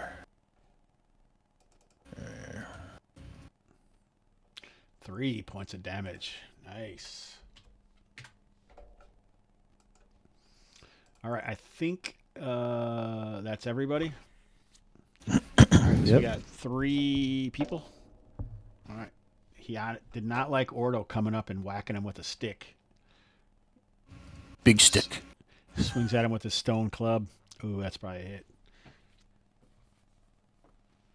It's AC 3. He's AC 6, so yeah. Alas, poor Ordo. We knew you well. 6 points of damage. Oh, down he goes. 4. Yeah. Boom. Goes to the graveyard. All right, Ordo smash down. All right, so one thing that I have started doing is using a minor exploit. So you can shields can be sundered up to 5 feet to either side of you. So if Cormac wants to, and he has a shield, he could actually sunder his shield to save Ordo if he wants. It's a good question. Sure, why not? All right, so Ordo is saved by Carmack thrusting his shield there. And he has a heavy stinging blow as his shield is smashed and thrown from his arm, whirling off into the darkness. But Good Ordo, sir, thank you.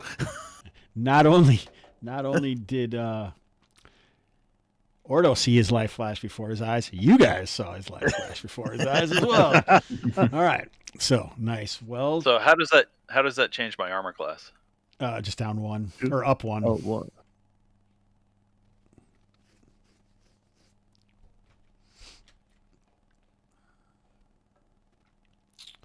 Ordo has a shield. He may be willing to give it to you after that. I don't know. Yes. Ordo. You'd have to ask him. All right, so I think that round is complete.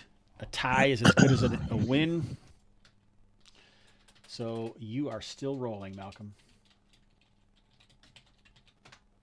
All right. Ordo was saved. This time, let's see who the creature goes. Oh, I should roll for morale first. All right. I forgot where the morale table is. Here it is. All right, so after all, this creature backs up a little bit, still wielding his hammer menacingly.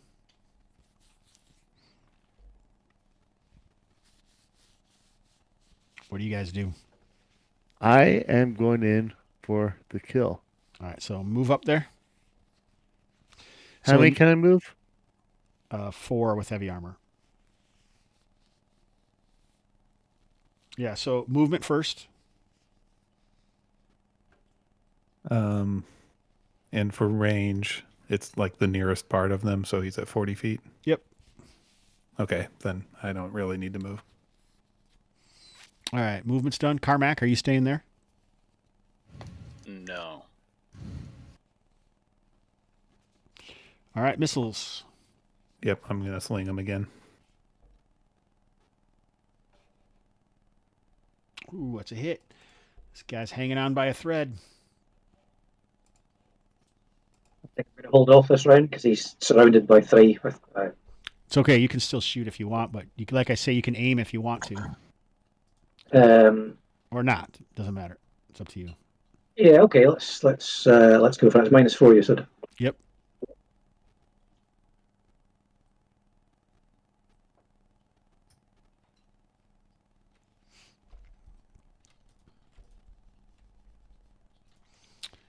All right. Nope.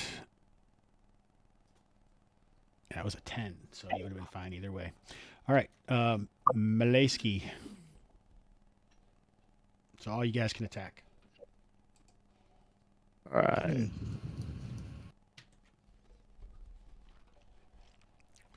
Melmec misses.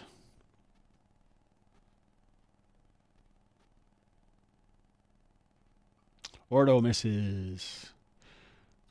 Oh, but it looks like Cormac finally comes through. Nice.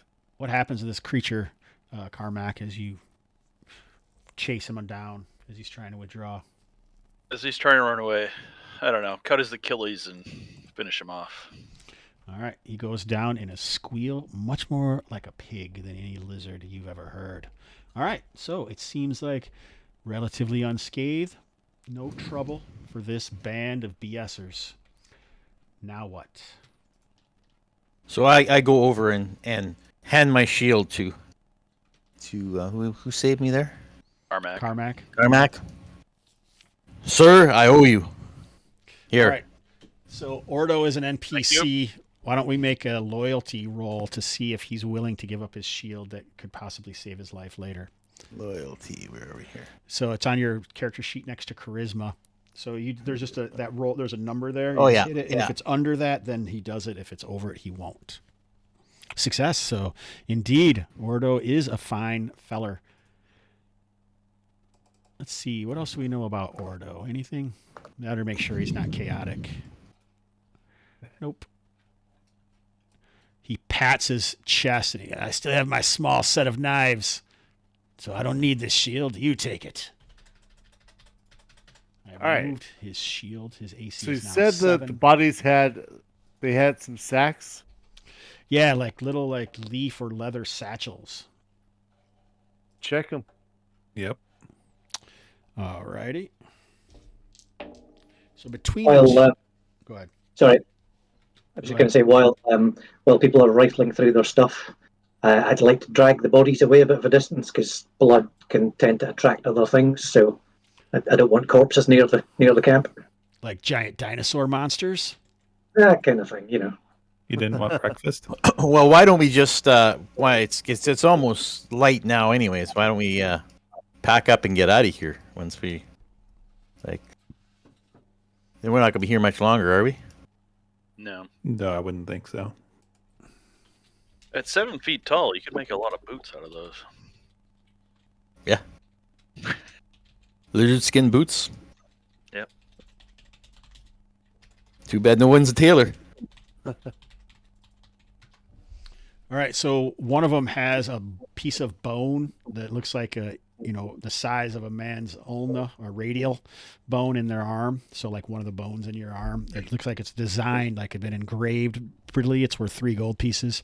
And between them, they have 6 pieces of silverite. So silverite looks like, it almost looks like silver, but just like a rough nugget of like bubbled silver. But it's not silver. It has value. Okay. All right. So someone can be the treasurer. You can denote who the treasurer is, and they got to keep track of all that. Or the quartermaster. Caller, you can pick somebody. Or you can do it yourself. I don't care. I mean, I'm writing it down on a piece of paper, but if someone Okay. wants to be more official about it, that's fine too. If You're there are good. volunteers. This is a new All thing right. for me. I've never had a quartermaster before. Normally, I just say whatever you guys do is you do. Oh, so I get to divide it up later too. I don't care. All right. You can't count well, can you? Well, 2 for me, 1 for you. things go missing, and no, I'm kidding. I'll keep track of it. That's fine. All right. Well done, fellows. Good work. For a second there, I was a little worried, but no trouble for the BSers. The band of BSers. So morning rises. You finish up your breakfast, maybe eyeing these evil saurians and what could have been afoot and why were they traveling for the jungle? Who cares? For surely treasure awaits in the Obsidian Mounds. You head in there? Okay. So we know it's northwest of the melted menhir. Do we want to just go straight north from here then? Or do we want to get into the... So It's a maybe thing. I should explain maybe what they look like a little bit. So you've moved through some heavy jungle and it's kind of lightened up a little bit. And then in front of you, these mounds, like there's foliage all over. Like I said, the mounds kind of go up. They're anywhere from 60 to 100 feet in diameter, length, weird shaped possibly. Maybe it would just be easier to give you an example.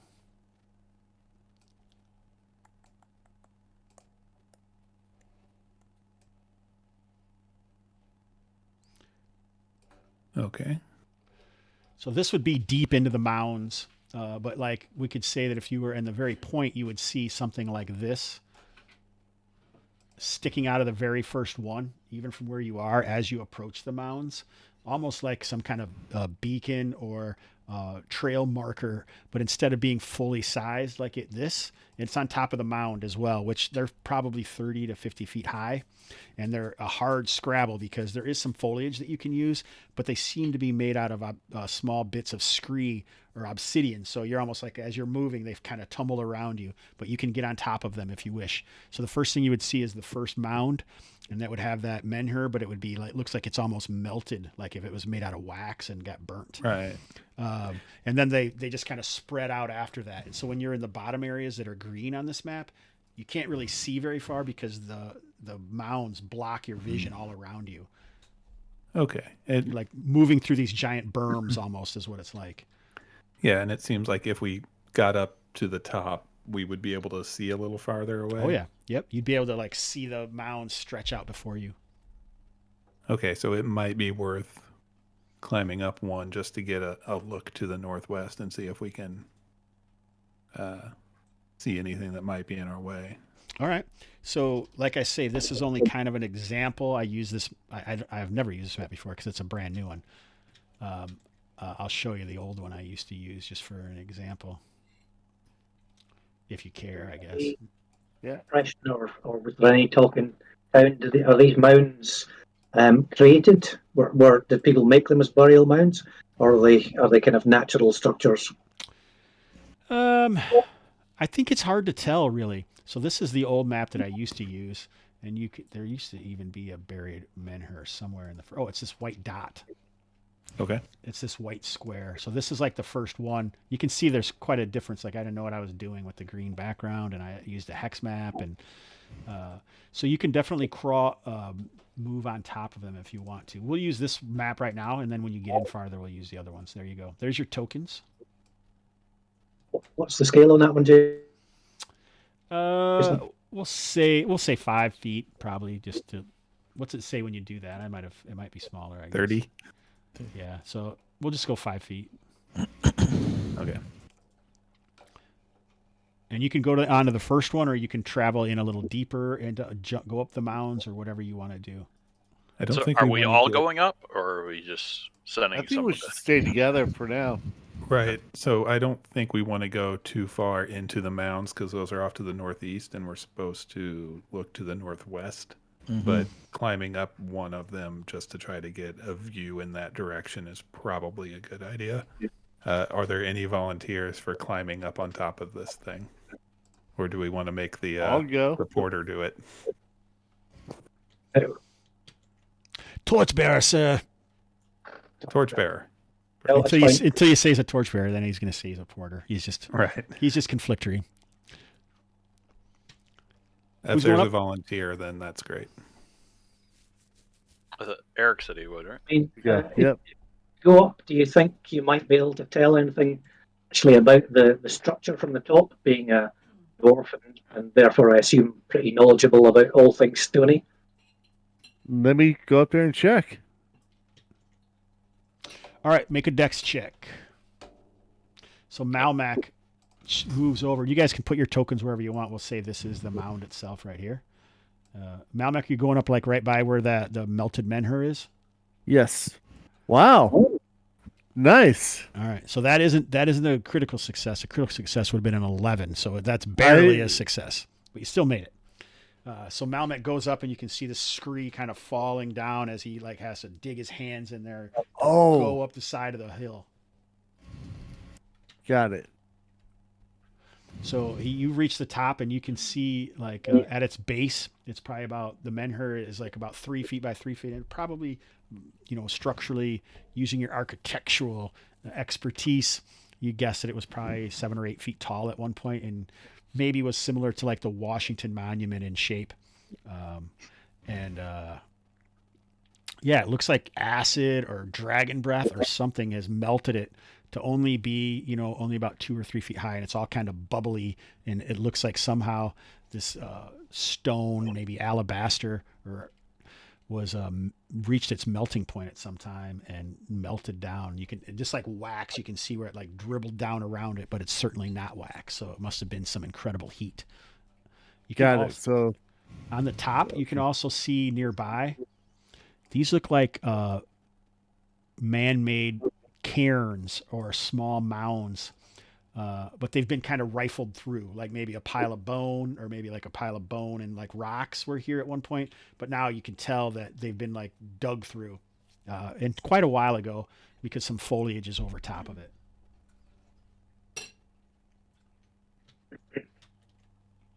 I'm gonna call down, tell them what I see. Okay. So you've been hanging around up there as to climb up and look around. It's been about a turn, so 10 minutes. All right. So when you peer out, because I think that was one of the things, you can see these mounds coming up above the foliage of the jungle, like I said. So you can definitely see the different mounds, the tops of them. And the most, like a nearby one, it looks like it has like broken pillars at the top of it. And then beyond that, one is kind of over to the northwest that's by itself, and perhaps that's the one you're looking for. There are some smaller mounds around it, but that one is looks like you would guess is the most likely one to be the one you're searching for that has this door, according to the rumors that you had heard. And I'm gonna tell them I found it. I know where we need to go. I'm confident that way. Okay. He sounds confident. I believe him.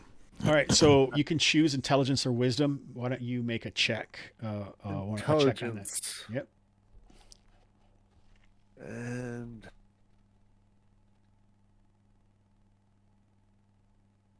another success. You're guessing that all of the scree and stuff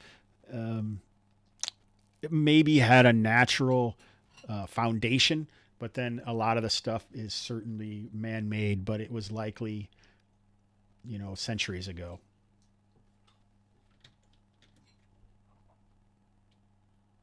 all right. I'm going to pocket a couple of small pieces of scree just as souvenirs. Just Right. grab a couple. Perfect. Yeah, sure. Since they use it for stuff, we'll grab some. Has some value All right. or potential And it's value. possibly not the scree. There may be bits that they pick out of here specifically is what's valuable, not just all the scree. Right. So I moved you back over to this prettier map because I feel like it's prettier. All right. Yeah, I'm satisfied and happy to move off to the northwest towards the other pillar that was spotted. All right. So this is if what I'm gonna everybody do. else is.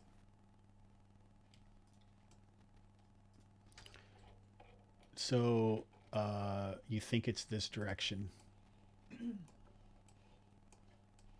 But like I say, these mounds cover your sight. Oh, you're not even in a spot that works. So you guys would be like over here.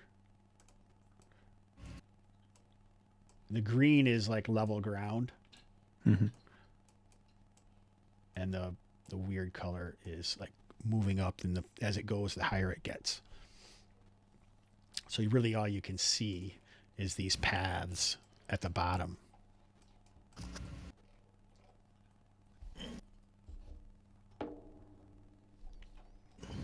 It's probably much easier going along the paths than going up the hills and over. I think so, yeah. So yeah, All to right. the north, and then wind our way westward as we go around this mound. Alrighty. So you guys can go ahead and move your tokens as you go, looking around.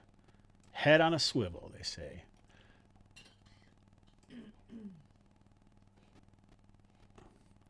So as you come up around that bend, you see a horrific sight to the north. Up this way, it looks like you can see some humanoid figures up there. But the strange thing about them is, if I can get this to work, there we go. They're not wearing any clothing. and it looks like all of their skin has been flayed from them, and you can see, below the epidermis, like blood just kind of dripping around them, and some of their like muscle structure shifting, and blood just kind of dripping around them as they move. Ooh. And you said that's north of us, so Yeah, I'll show you right here. Okay. I just had to roll to see how many there were. Oh, Right. dang it, wrong button. I don't like these guys. Oh, shit. I did the same thing twice in a row. What's the definition of madness again? Does anybody know? Doing the same thing, expecting a different result. Mm-hmm.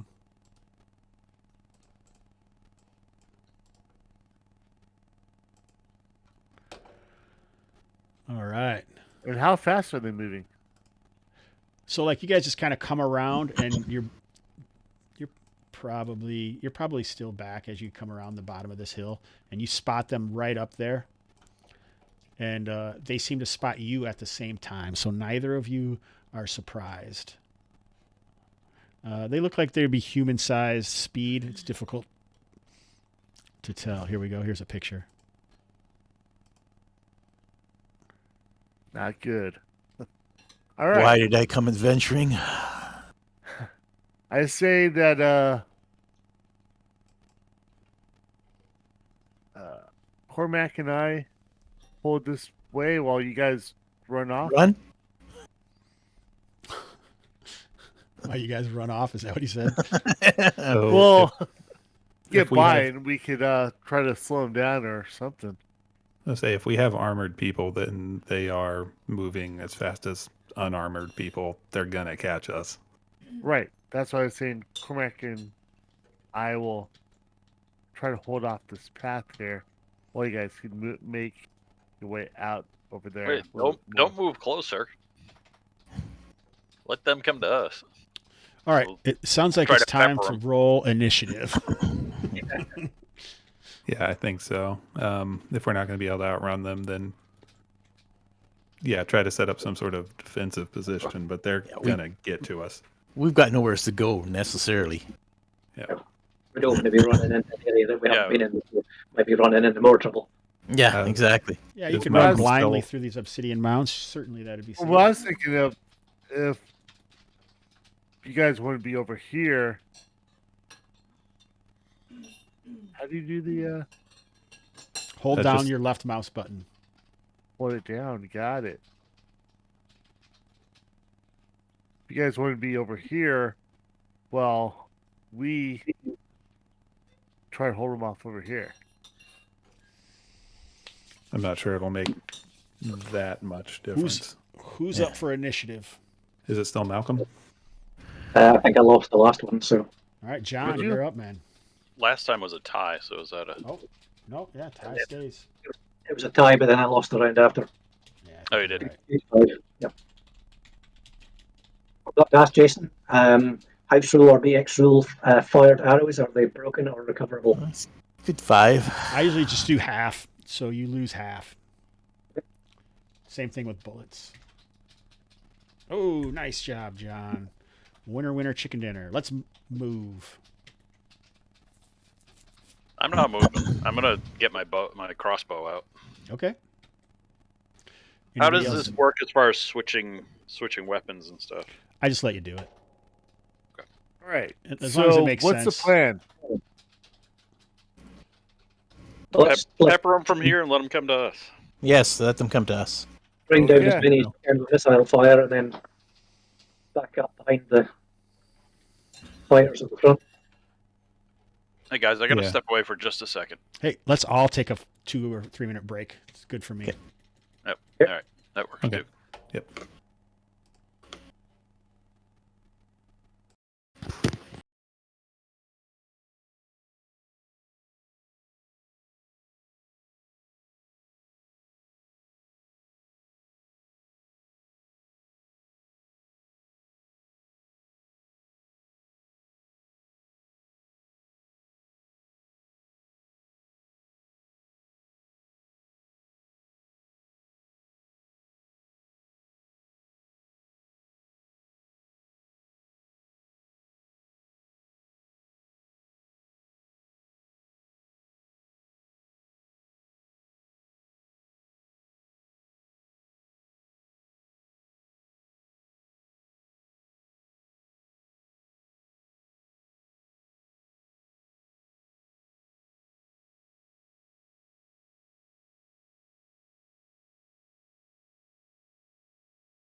the impression a couple of the guys that were playing it were stateside, or at least further west than us. So they must have either been night birds or Early morning risers.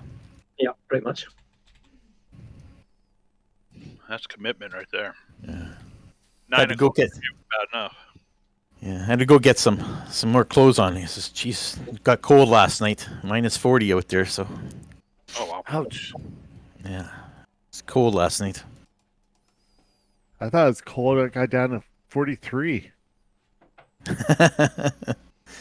Yeah, well, up here in Canada, we're going through a real good cold spat. Whereabouts are you? I'm in Winnipeg. The prairies, nice and cold. Nice, good cold winds. Yeah. All right, here we go. No, that's a bit much. Yeah. It's bad enough Oh, here. nice. That's nice. All right. That's one of the gifts that you get if you go to Gamehole Con. You're muted. Oh, you're in mute, Susan. Son of a biscuit. All right. That's one of the gifts you get if you go to Gamehole Con. Yeah. I'll make it one day. Good. I'll hope to see you there. Hey, Coleman Show. What's going on, man? Welcome to the show. Welcome to the chat. It's pretty quiet out there, so I'd like to hear from everyone's favorite characters player, the Baggio Gar. You guys complained about your stats. Baggio Gar doesn't have anything above an 8. He's like a fifth level wizard from playing this game. Respect. As long as dangerous as it is. So, all right, as we left our group, these horrific, shambling, skinless men, or women, I suppose, seem to have been moving along the Obsidian Mounds along a similar path, and has come face to face with the BSers. What are we going to do, caller?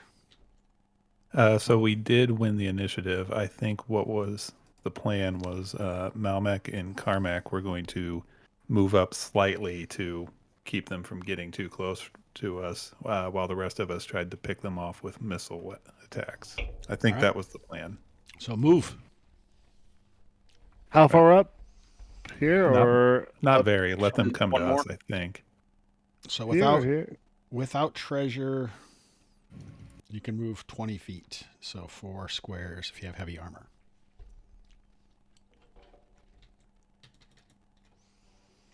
Is everyone done Do you moving? want us to move up one more, or is this good?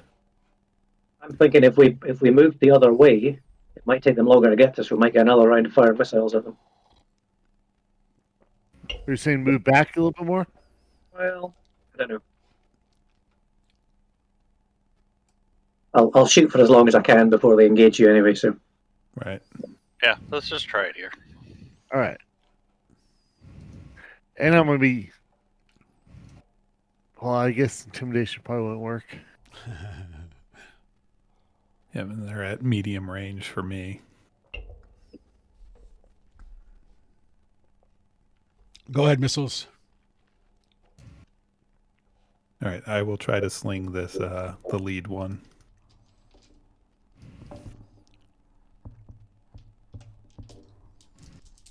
Their AC is also 6.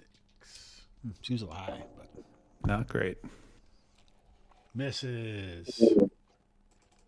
yeah, Anyone else firing? I will.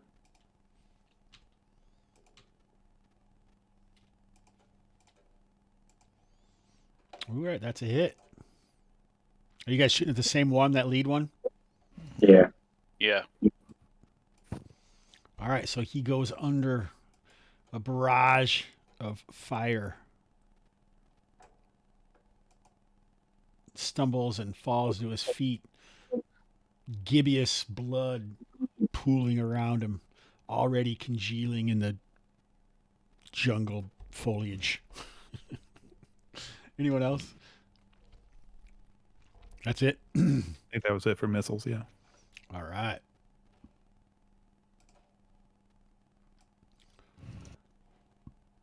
Yeah.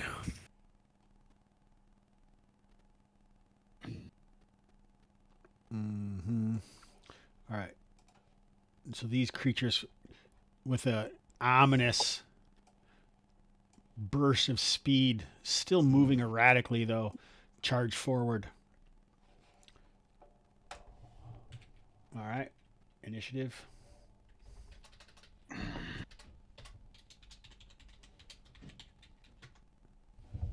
Nice job, Carmack. All right, you guys can fire again. Okay. Is anybody Come on, moving? boys, come on. I think we're good holding our ground, right? Yeah. Okay. Slinging the nearest one to me. Okay. So that one, and now they are short range. Yep. Same one. Oh yeah, I didn't account for range. It's all right. Well, oh, never mind. I got a 20 anyway. I was gonna say your roll was good enough; it wouldn't have mattered. Yeah. I hit AC 6 for 3 points of damage. Sorry, some hubbub. The closest one. Yeah. All right. This one.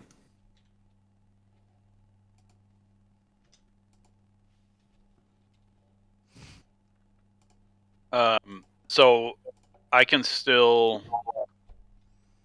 draw my sword after this. No, if you fire this round, then you'll have your bow until your next round.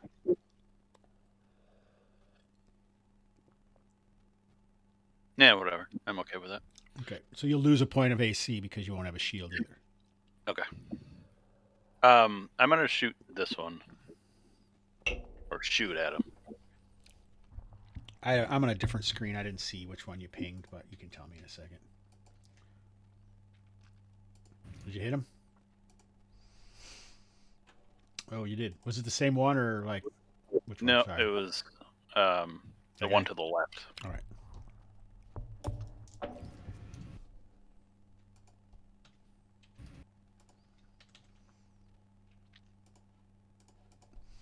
All righty. Is that everybody? I think that is all of the missile attacks. All right. And nobody's in melee yet. Perfect. Yeah. All right, so 2 of them attack Malmec, and Nice. one of them comes after Carmack. Can't quite. He gets up there, but he doesn't. He can't attack you this round. That works perfectly. All right, let me see what these weirdos can do. So Ordo can't really move now. Okay. Sorry. He would have to move before. There you go. That's good for him, though, because he can't get attacked. So. Right. All right. Good. He doesn't have a shield. Yeah, right. All right, here's so I'm going to roll 3 dice. The first 2 are Malmec. Ooh. All right.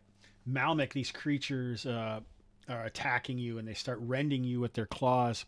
And even as their hands pull back after you feel a little bit of pain, you can see that tendrils of blood are now connected to you, and it almost feels like your blood is pumping through these tendrils, even Oh my God. into them, even after they have stabbed you with their claws.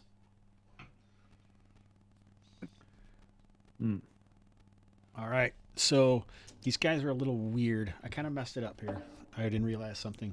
So actually, that would be 2. They get multiple attacks. So the first 2. All right, and it's random how many attacks they get. So those are all attacks on Malmec. He was hit twice, and you take not very much damage, but you seem to be like connected to these creatures. So you take 2 points of damage. Well, that was one of them. The other one is 3. So a total of 5 points of damage, Malmec. But like there's just these stringers of like some kind of fleshy material that's now embedded in your body and seems to be pumping your blood not only for you but also into them. I like that face, Ouch. Jim. That's a good face, Jim. All right, the other one attacks Carmack. He gets 2 attacks. Ooh, 1 hits. Oh, I thought he wasn't going to get to me yet. Oh, nope, Anyway. you're right. You're right. You're totally right. Oh, wait, the other one, I'm sorry. The other one attacked Melmac again anyway, because that was only 1 attack. So the one got 3, and then the other one got 2 attacks. So Oh my God. Another hit on Melmac. Oof. 3 points of damage as these creatures just start rending on you. And like I say, some of their gibbous flesh seems to be stuck in you and is now making tendrils into them.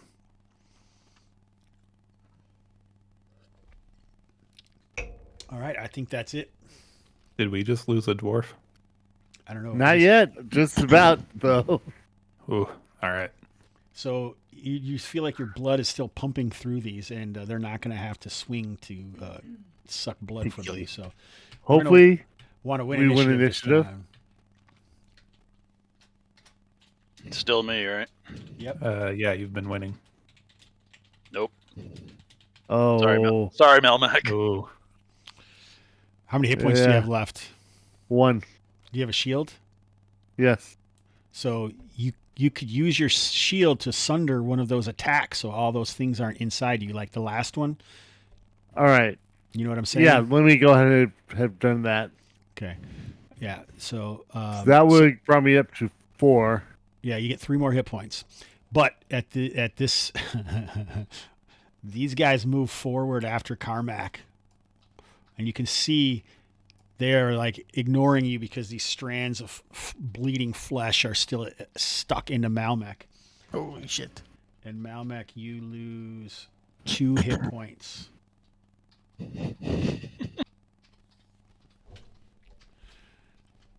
All right.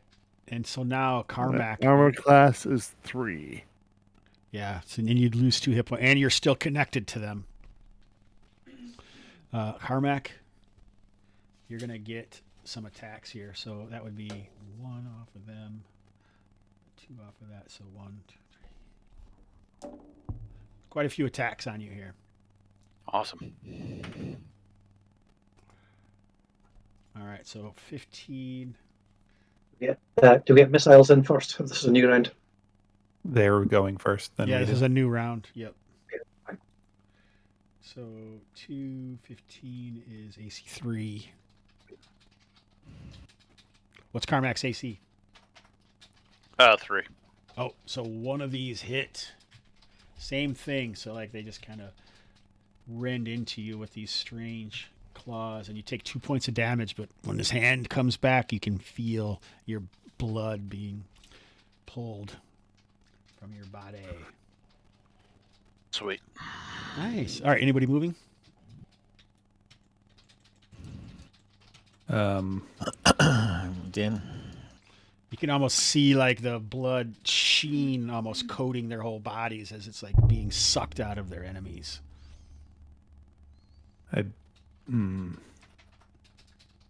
Okay, let's do missile attacks first. Well, if we're going to move, we have to move first. Oh, yeah. Oh, yeah. So you guys who have these fleshy tendrils stuck in you, are you going to attack normally? Are you going to try and wrench them out, or what? What are you trying to? What do you want to? Maybe I should ask what you're going to do. And you I guys was can go gonna ahead try and to shoot your kill arrows them. or whatever. Okay, you're just going to swing. Okay. Hopefully, I'm hoping that if they die, the tendrils will stop doing damage. Okay. That was I'll my- step back just a bit, but I'm still going to be slinging Okay. when we get around to missiles. Okay. Missiles, go ahead. Anybody else moving?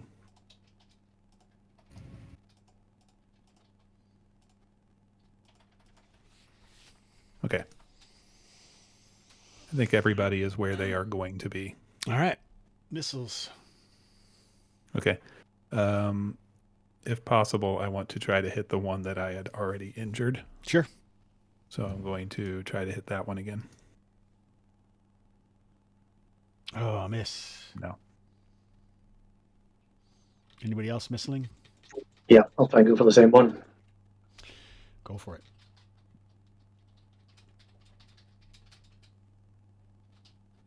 Oh, a terrible miss. Did you take the -4? Nope. Oh boy. All right, so roll a d6. 1, 2 is Malmec, 3, 4 is Ordo, 5, 6 is Carmack. 1 Malmec. Roll it. That might have been Oh, more I'm- exciting. you killed me! Roll it. Roll a d6. 5 was, points of five. damage. Yep. Mercy Oh, killing. God. Oh, gee. Yeah. That thing was killing him anyways. Sorry. Oh no. All right, so historically, there is some mortality in these games. Oh yeah. Oftentimes, kind benefactors who have men at arms will allow other players to finish off the session playing those men at arms. Yes. Uh, So yeah, go ahead. You can have Ordos there. Who's Cool. in a tight spot? He's trying to help out the guys there, but couldn't get there in time. So I'm going to give you control of the token, but you're just going to be rolling normally. So, All right. there we go. So there is that. Missiles, well done. Fine shot indeed. Let's move. Let's Yeah, move but we're done on now. to I'm melee. attacking the guy right ahead of me. Melees. Go for it, guys. That's a miss, Eric. All right. Carmack.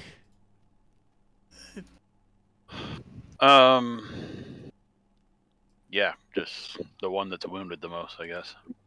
Okay, so the one that's to the north of you actually has tendrils in you. Oh, yeah, let's do him. Okay. You could like cut the tendril. You could try and, strength your way out. You don't have to just roll to attack. You can like describe, narrate something else that you want to do. Don't feel like you're boxed I guess- in because there isn't a skill or a feat or something. You can still do whatever. That's what I'm trying to say. It's not on your answer isn't going to be on your character sheet. The answer is in your brain. No, I I don't even know what the understand question that. is. I don't even know what the question Yeah. is. That makes two of us because I don't know. These tendrils, they just kind of lanced in like. Yeah, so it's going to be maybe a pinky to an index-sized, fleshy tube almost, and they are sticking out of your body where they attacked you, and they seem to just be coming off, and almost like a finger or something on his hand, or it could be coming out of his shoulder on one of them or whatever. But it does seem to lower the amount of attacks when they. These tendrils are in it. So like the one that was attacking a bunch of times, it only attacked less because he was attached to Malmec. Okay. So like you could try and cut him, or like you could just like whack him with your shield to try and get it, or try to knock the guy away so that the tendril would get pulled out. It's hard to tell. It looks like they are moving, so they do have some tensility in the ability to stretch. So who knows how long they could be? I don't really know. They moved up on us pretty quick, right? Yep. Mm-hmm. Like they're pretty fast. Yeah, they're moving fast. I think I could So probably I'm not get away. outrunning anything.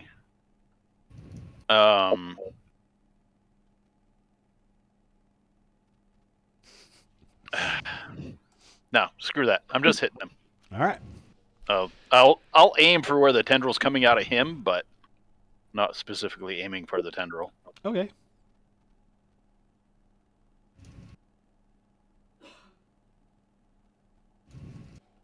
AC 9, that's a miss. So if it would have been a hit, I would have let you roll like a saving throw or something, and if you were successful, then that you would have been able to do that extra thing like a little mighty deed or something, if you're familiar with that. So I usually let that add on, but you have to hit and do damage first. Yeah. No, that's all I got.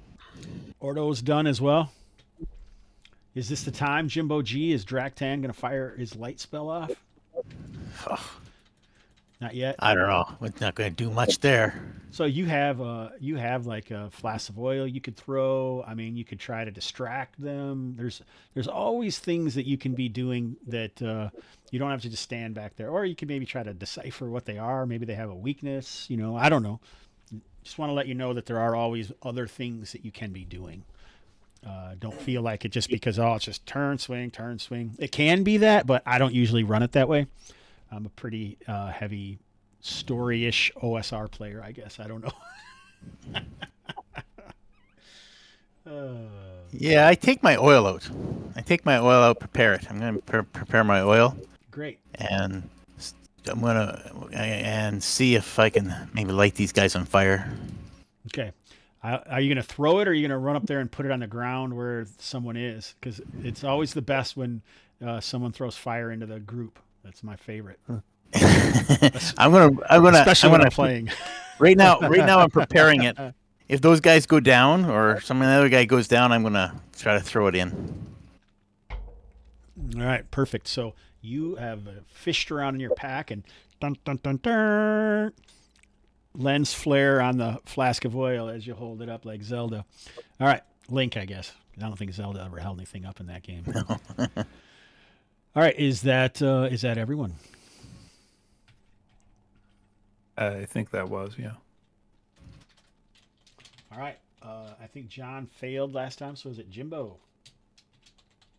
Okay, that's a D6. Beat a 1. It's impossible. Oh, easily done. All right. Movement. So should we Move up so I can throw that? So apparently, you getting guys, I don't know if you noticed, but you guys have covered all 5 of the top 5 reasons to watch Kalmatta this morning. So good work.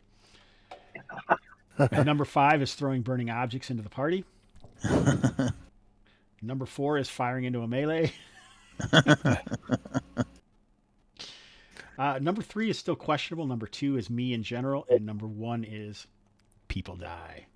So I don't know if you were watching, paying attention, but thanks for that, Kustash and Coleman show. All right, so you moved up. Anyone else moving? Track 10. Would it help if I moved here for that flaming oil, or would that not make a difference? Not really. All right, I'll stay because there. the melee is like a scrum. We use the Got it. touching tokens just to kind of abstractly keep it track where people are. You got it. So that's it. Are you gonna throw that? Are you gonna throw it this round? Yep. I'm gonna throw it. Try to throw as far over as I can. So to the back of the last guy there. So this is your point that you want to hit. Yeah, back in there. All right, roll. So the way I should tell you how oil works. So if you hit a monster with it and it starts on fire, it's going to do D8 for this round and the next round. Okay, and then Okay. I'll splash the ones for like 1 or 2 points next to it. But since you're throwing there, all you would do is get some splash. Hey, Gaming and BS joins us. Welcome, Gaming and BS, to the game. You've already missed the first fatality. No hype about that. I'm not excited or anything like that. Okay, so what do you do to throw Stay that? tuned because the second one's coming pretty quick. Yeah, right I now. think the whole group is coming right now. Roll a D20. D20. Yeah. Oops. High is good. Come on, baby. Come on. Mama needs to kill these guys. Just not bad. Just to let people know, Gaming and BS has played Kalmatta in the past at Gary Con, and his wizard was destroyed by a giant ape skeleton after he tried to cast sleep on it. All right, a 12. That magic missile's looking really good right now. Yeah, I am. Well, there's my light smell, eh? Thought we were going somewhere dark. Oh, we are. We are. This is quite dark. It's going to all get black soon. Did you still want to aim here? Or did you want to try and hit one of these guys? Well, I'll try to hit him. Yeah, I'm not going to. If going back there's not really going to do anything, I'll try to hit. I'll throw it right at that guy. Boom. All right, so that is, I'll say that hits his body. So usually I go like for a standing AC that if they don't have a dex modifier or anything, then they just have an AC of 9.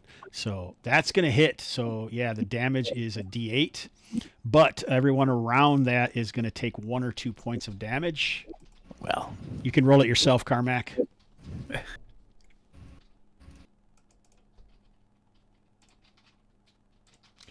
As flaming oil drips on you.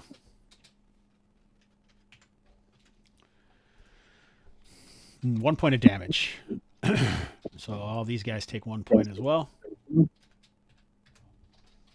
if we're in missiles, I was going to go ahead and keep slinging at the one ahead. that I was trying to hit before. Hey, And, James. Sorry, go ahead. Well, I was going to say this is firing into melee hasn't gone wrong so far, so we'll try. no. 3. You can always take the -4. That's why it's there. Nah.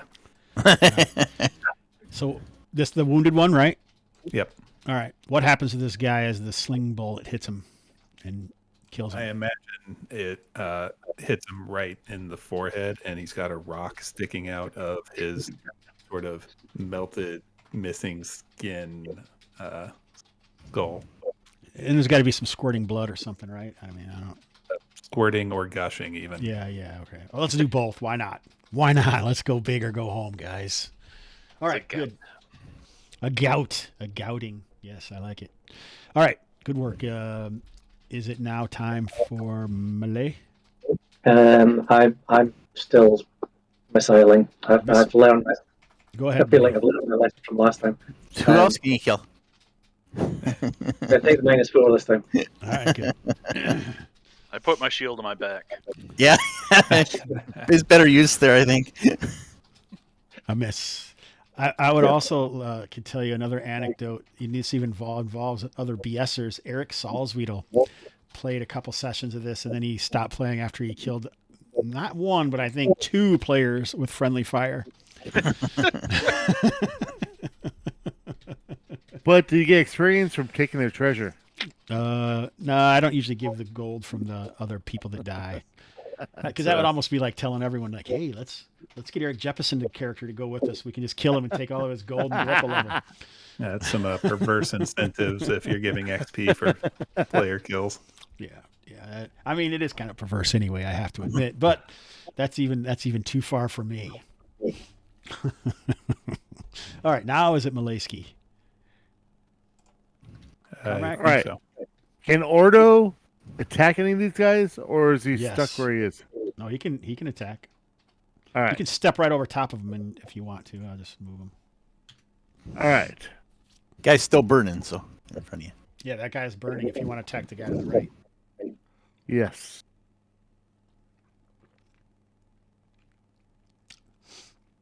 Go ahead. You can roll 2 if you want. Oh, that's a miss. Carmack, if you want to roll, you can. John. Yep.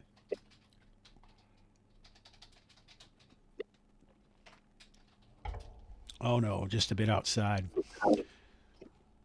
All right, Carmack, you can feel some of your life's blood being drained through this gibbous flesh lines that's attached to him. I think you only have one attached to you, though.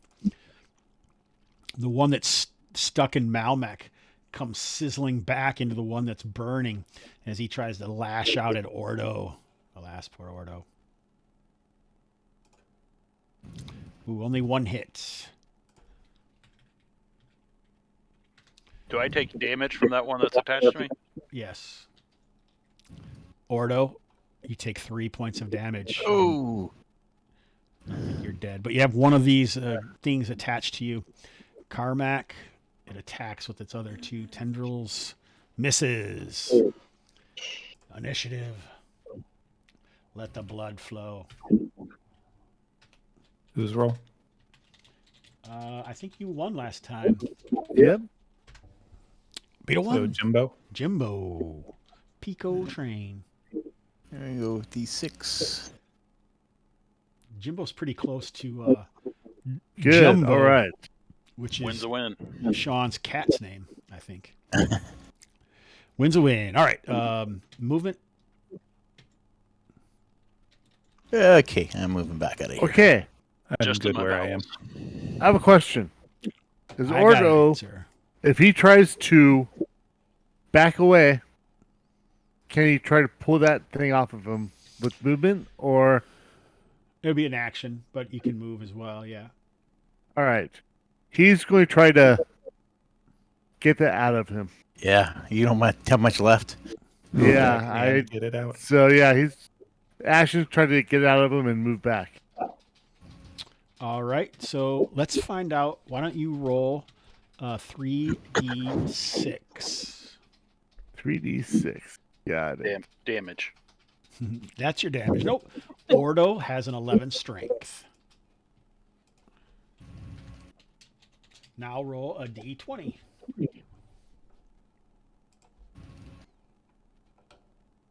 Oh, yes. So you need an 11 or less to be successful in that situation. I know it's a trick. That's why people hate these games, because it's always up and down if you're supposed to be higher or low. You don't know what you're doing, man. That's right. I saw don't know Jim what I wanna shaking roll. his head, and I was like, "Oh no, that didn't." I don't know what's happening, but I know it didn't work. I understand what's happening. Like, all right. So he falls back and he's trying to clutch at this thing, blood squeezing out of his fingers, and he's certain it's his own. Oh. All right, who's up? Is anybody else moving, or has everybody moved? I think everybody's moved. Everybody's moved. I'm going to continue slinging. As the this one's not on fire, correct? Nope. Okay, I'm going to try to hit him with a sling stone. Oh, was it? No, you guys won initiative, right? Yeah. So Yeah. they usually take Yes. damage on their. I don't remember. We'll just say this guy burns. So flames kind of go up that fleshy thing, and it falls into ash. So he's unconnected anyway. That's a hit. For 1. Right.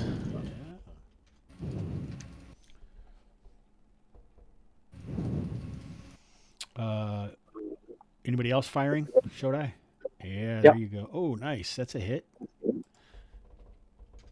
An arrow squelches past Carmack. Narrowly avoiding him. It's like GTA around here. That's right. Melee. I gotta hack this thing off. Come on, Oh. Carmack. Excellent. Oh, Hold on. there you go. Oh shit. Shit. A little crazy there. Sorry, I realized Eric didn't have his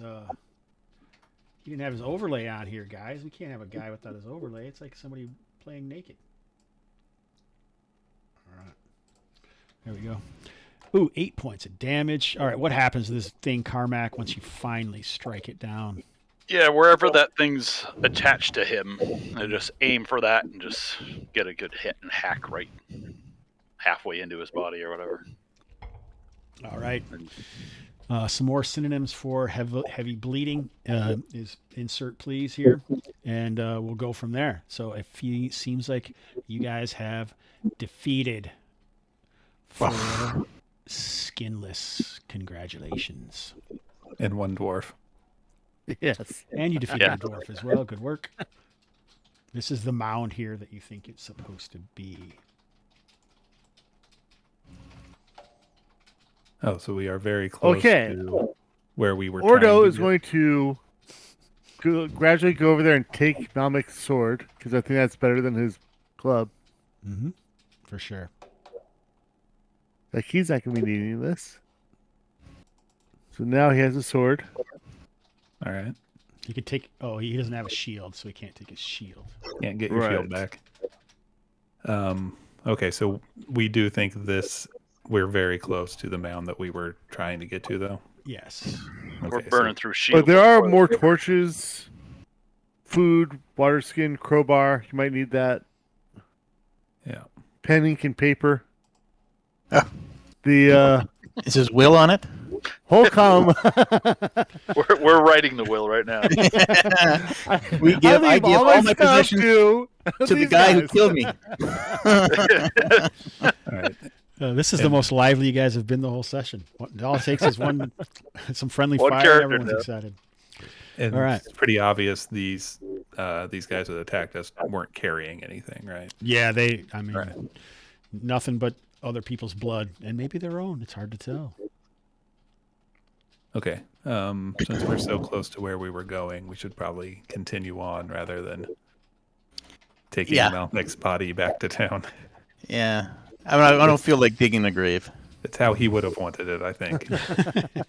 There's a fire right there. Just come on. All right. Okay, off we go. Onward. Now, all the inventory that Malmic had, is that going to? I'll take Order. the crowbar. Yeah, welcome to carry it. That's what he's here for. I have 6 torches, backpack, water skin, 5 days of iron rations now. Well, Ordo should take some of it, maybe. Yeah. So he has to rash some stuff.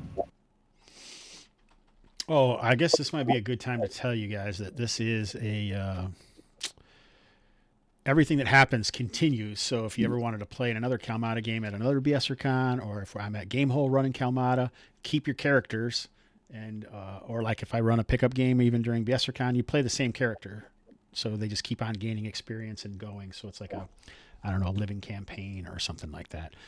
A lot of times I will allow players to take over an NPC if they want to. That way, any XP that guy kept, then you can get. Alrighty. I think that's all I need to interject for. What's up now, guys? Okay, well, we say our little prayer over top of Melnick, and off we go. Yeah, I think they were going to lovingly loot his corpse, and then we were going to continue to this mound. Is Nothing the one you wrong pointed out, with right? yeah, nothing wrong with some friendly fondling. I don't think it's anything bad. Now, what about the plate Don't armor? shake your head, Someone Malcolm. going to What are you grab that doing? too? Because It's dwarf sized. Dwarf yeah, size. it's 4 size, but you could probably sell it. Would I don't know. You'd be encumbered if you're carrying it. Would dwarf sized plate mail fit a halfling? I think that seems like a lucky thing. Let's see. Why don't we? Well, what Shodai? What kind of armor do you have? I've got plate already. You've got plate. I have leather. I kind of like being able to move quickly, but I also like having all of my blood inside of me. So maybe I'll give that a try. All right. So a lot of times, what I do when I'm trying to do a lucky thing is, I'll roll 3d6, and then if the 20 is the same or below the 3d6, then it's a success. Okay, so I'll roll a d20 then. Yeah, you have to roll 3d6 too, so we don't know what the target. We don't even know what the target number is until you roll the 3d6. Okay. Because it's not really a stat thing; it's just kind of a lucky thing to see if it'll fit or work or whatever.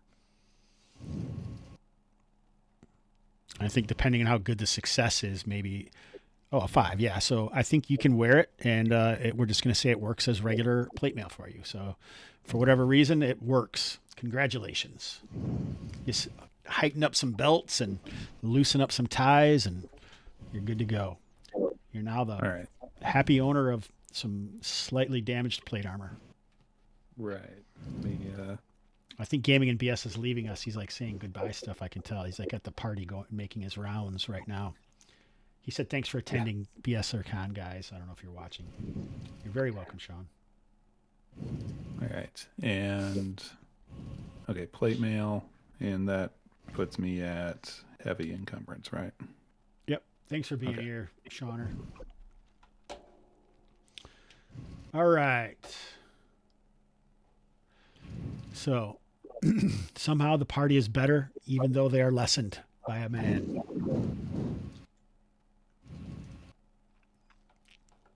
All right, let's march on.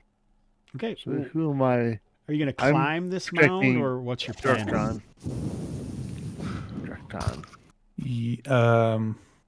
So we're looking for a door. A door. Yeah. So is there anywhere Oh. that looks like Indeed, as Shodai approaches the mound and trying to decide where to climb up, he spots some stuff in a bit of foliage. Yeah. Says there was a recent upheaval, so excellent. So what you find at the bottom of this mound is a door, first of all, set into the side of it, about 5 cool. feet wide and about 8 feet tall. And on either side of the door are some large rocks or stones that seem to be engraved with like some kind of tribal or some sort of runes.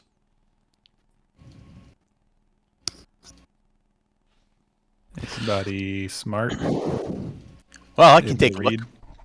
I can take a look. All right, Jimbo, if say you could sense magic, how do you think Drakton would sense it?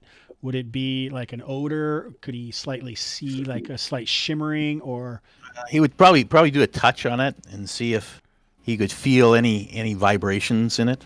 it would be vibrations? Okay, so the door doesn't, but when he touches these stones, he does feel like there is some kind of inert or intrinsic, or maybe both, magic on both of these stones.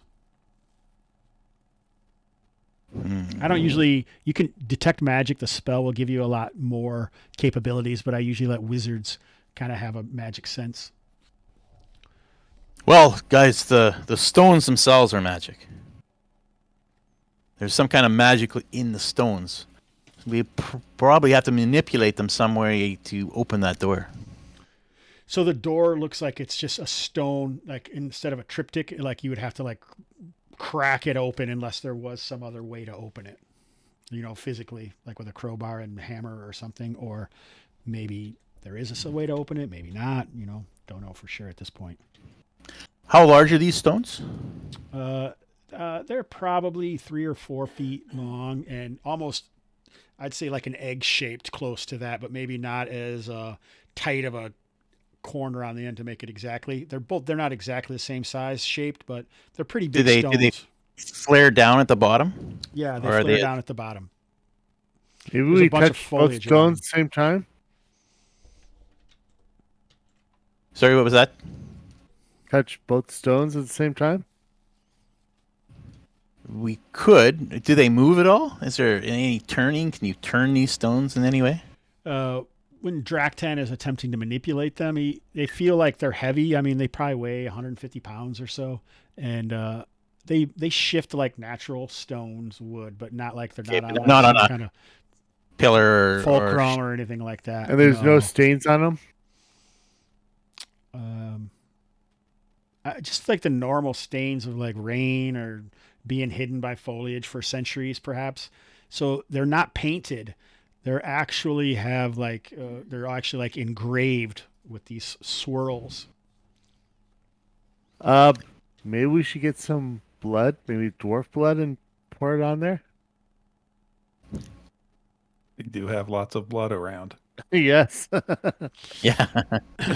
Why don't you make a magic check, Jimbo, or not a magic, an intelligence check to see if you can like decipher maybe what in the heck's going on here.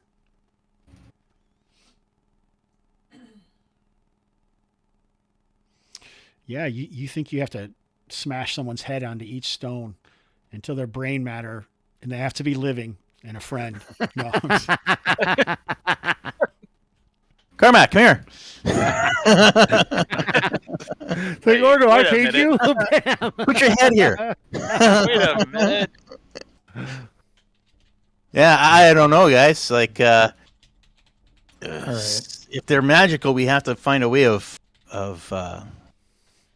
inducing it, right? Like inducing that magic. I don't think they can really be moved. It's not in the movement of them. Do the swirls have any patterns on them? Is there any specific pattern on them? Does it look like it could be a language or something?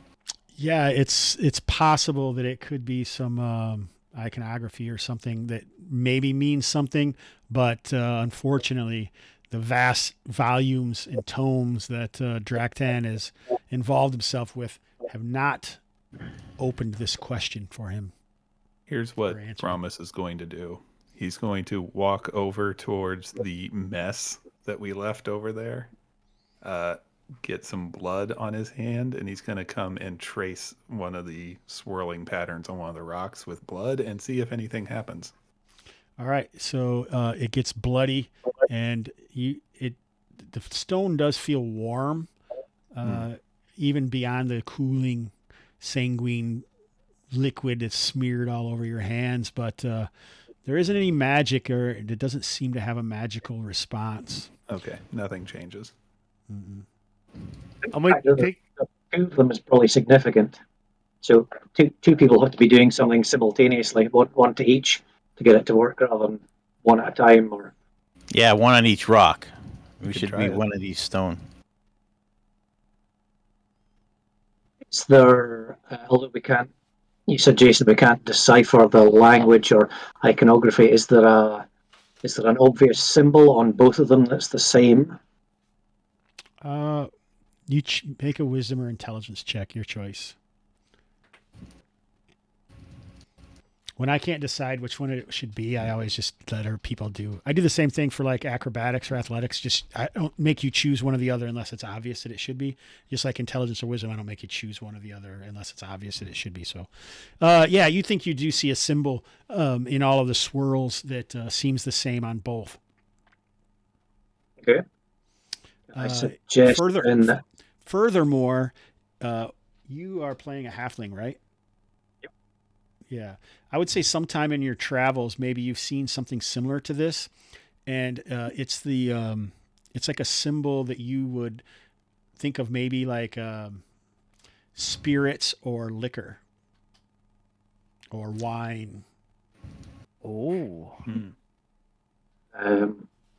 Does anybody have any as part of their rations? I do. I do I have not. I have strong drink. Okay. How about if we take a little bit of it and pour it on each one of the symbols at the same time? I like that. Okay. All right. That seems to be the answer. The glows, the whirls and sweeping curves on the stones glow momentarily, and the door opens. Must have been a dwarf who made these. All All right, right, just nice. so everybody has an eye on the time, we are at the last hour. What do we think about that? Oh, shit. I think I want to go in, but we need to remember that if we don't make our way back to town, bad things can happen. You mean worse things? So we opened the door for someone else. Well, you guys also will get the 100 XP for finding the location. I'm just gathering you up so I can copy the tokens here quick and move us up to the next map. So how do these maps compare to Foundry? Didn't someone say they were a Foundry guy? Yeah. Pretty similar, really. Pretty similar. So you're not overly impressed, is that what you're saying? Well, I think it's about the same, like the movement and everything in here, and I have different scenes that I can just click to right away, boom, boom, boom, boom, boom, and the scene I like the way the scenes work in Foundry. All my characters and I just find it has a better. I can put everything into there, everything I need. Like all my handouts and stuff are all sorted into different things. I have many different campaigns that I have all sorted in there. I do too. I have. Oh, you do? Okay. Oh, yeah. Roll 20s. Yeah. Similar. Like I say, I never used it, so I don't know what it does. So I've played mostly on Fantasy Grounds, and so far it's the only one I've really liked. No offense to you guys in Roll20, but it does not click for me at all. Yeah, But I haven't played enough on Foundry, so I don't know about that. I looked at Fantasy Ground because I was going to play Rollmaster in Foundries in Fantasy Grounds. Yeah. All right, we are in a dungeon, guys. Yeah, welcome to the dungeon. All right, so you guys go down a short stairwell. The light of the sun quickly fades, similarly to the dropping of your heart as you move into some sort of ancient place that no one seems to have ventured into for a very, very, very long time. The stairs lead down, about 15 feet or so, and seem to open up into a chamber. On either side of the stairwell, kind of stretching out along the edges of the wall, you can see small statues.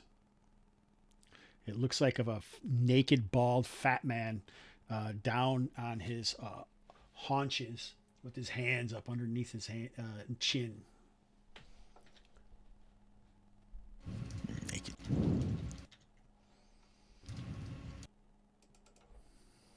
What do you want to do?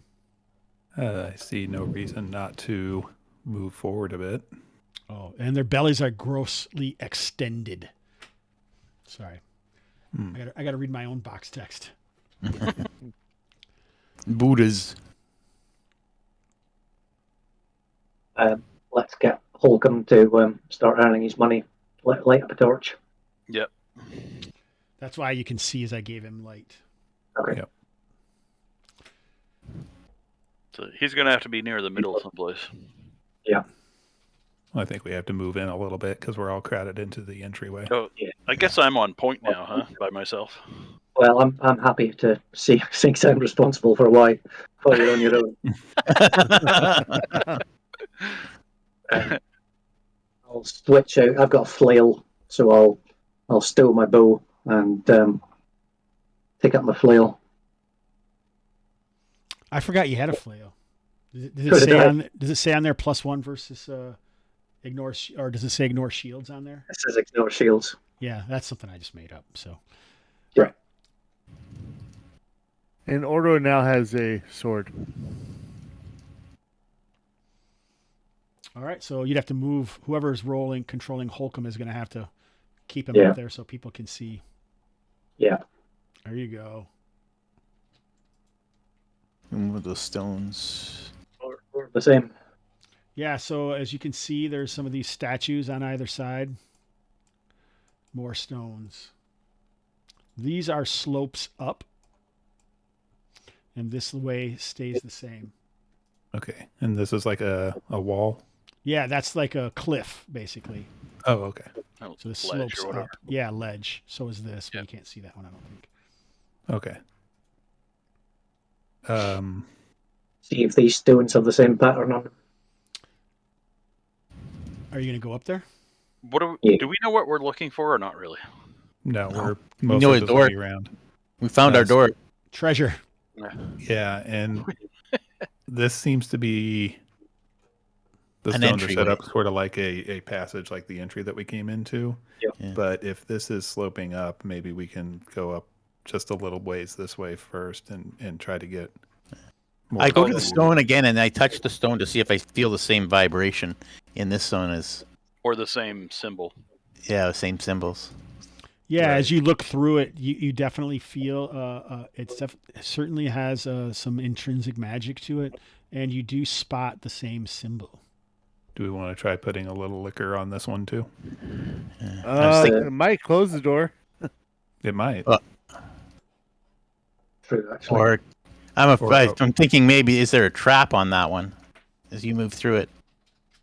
Does the one on the other side have the same symbol? It's only one way to find out, Holcomb. Yeah. Yeah, you spot the same symbol for let's drink and be merry. So It's an easy enough experiment to see if we do it to both of them. If the door closes, the door closes. We know how it works. Yeah. Got it. Okay. Pour a little more on. All right, so you pour some more of this liquor on the stones. They have a soft glow where all the swirls are as the liquor slowly moves along all over the stones. And you hear like the sound of stone grinding, but it isn't the door at the surface. It's coming from like deeper in the caves. I think we just opened a way further in then. Yes. Okay. Onward. Do we So know if it's coming from higher or lower? Lower, he said. No, Oh, lower. I said higher. It's up here. Oh, higher? Higher, like in this direction. Well, we should move in that direction. Yeah. Okay. So, format, if that left-hand passageway is one person wide, Maybe the light guy should go. yeah, Holcomb's got to follow me. All right, move wherever you want to go. I think let's head up this way. Can't see. Find out where that door opened that we heard. So as you move up, you can just barely see that there is a pretty massive statue of a man up here. You see it? Mhm. Yeah. Yeah, you guys can only, because you're below it, so you're kind of just looking up. And he's not down in the same position as the other one is. Now he's kind of sitting in like a lotus. So his legs are crossed beneath him, and his palms are on either knee. And he looks serene. so there was 6 of the little ones. You can When we also came in? you can also see a statue up here. What'd you say? I didn't hear you. Sorry. So is that 6 of the small ones when we come in? Is that 3 along the south wall and 3 Yep. opposite? Yep. Yeah, I'll while people are deciding what to do, I'll just go back and have another I didn't really look at them very closely. Are they are they the same? No, I don't mean identical as in, but does it look like they're carved to represent the same person or figure or whatever it is? So it does. They all look fairly similar. There are some differences, because I mean, it would almost be impossible with it. It's not like they have a factory that's churning out Eiffel Tower figures, right? So, but they all just sort of variation a craftsman would make, rather than the fact that they are actually different. That they've got some, maybe hands in different positions or that kind of idea. no, they're pretty close in that idea that they just might not be exactly the same. The positioning of everything seems similar. And same with the bigger one. Does he look similar? The one in the lotus? No, he looks like he's not like this obese, grotesquely tumescent figure like the others. He looks just like a normal man, but he's in a serene pose at this point. You see, there's another statue up here. It looks almost like a cross between a bat and a frog. So like a winged toad. It's like down on its haunches.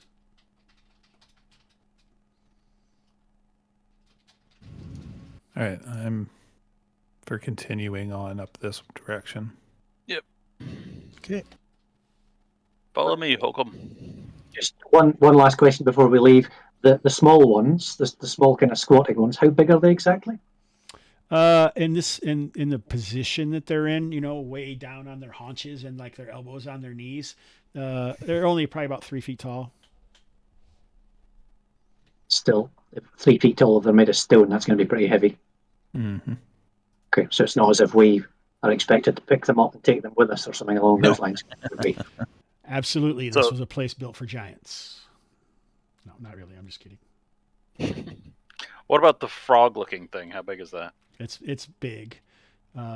It's like 5 or 6 feet wide and probably 3 or 4 feet deep and easily. Oh, it's 6 feet tall. It's big. Yeah. It's not as big as the man. The man is much larger. Right. But it's big. So as Cormac is leading the way, you see a diptych on the left. So basically stone, they're like doors, but there's no handle or anything. There's a seam up the middle. These are often put on crypts. And the way that you open them is you smash them open, basically. In the center of the room is, you can see like it's 15 feet across and it's like a dome in the floor. And when you first walk in, it's like closed, but then like the top of it kind of opens briefly and it looks like an eye is in there and it seems to be focusing and it looks at Carmack, like the eye swivels down towards him. And then like whoosh, the lid's shut. Good. Awesome. That's probably fine. Yeah. It's a peek hole for a dragon. Yeah. We're in the dragon. Yeah. So definitely interested in checking that out, but we should see You want to scope what else this room first? is in the room. Exactly. So get a better view of whether there's other entrances or anything else in here. All right, so you find another diptych there that's closing a door. You can also see that there's all these Buddha-like statues in the same position, as well as up here. There is like a basin that's about 3 feet across, and it looks like it holds some kind of gray matter. And then there's a total of 4 of these diptychs around the room. Okay, what did you describe the first one that we saw on the left as, the diptych? This?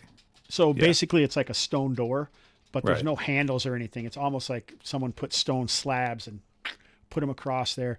And then there's some of this runic symbology on it. You don't see the alcohol symbol though. All right.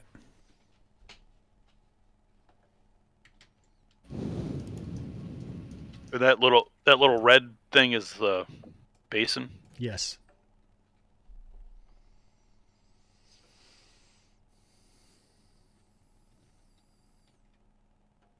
Is that Malcolm? Are you controlling? Yeah, I just wanted to see that last. Yep. Yep. Okay.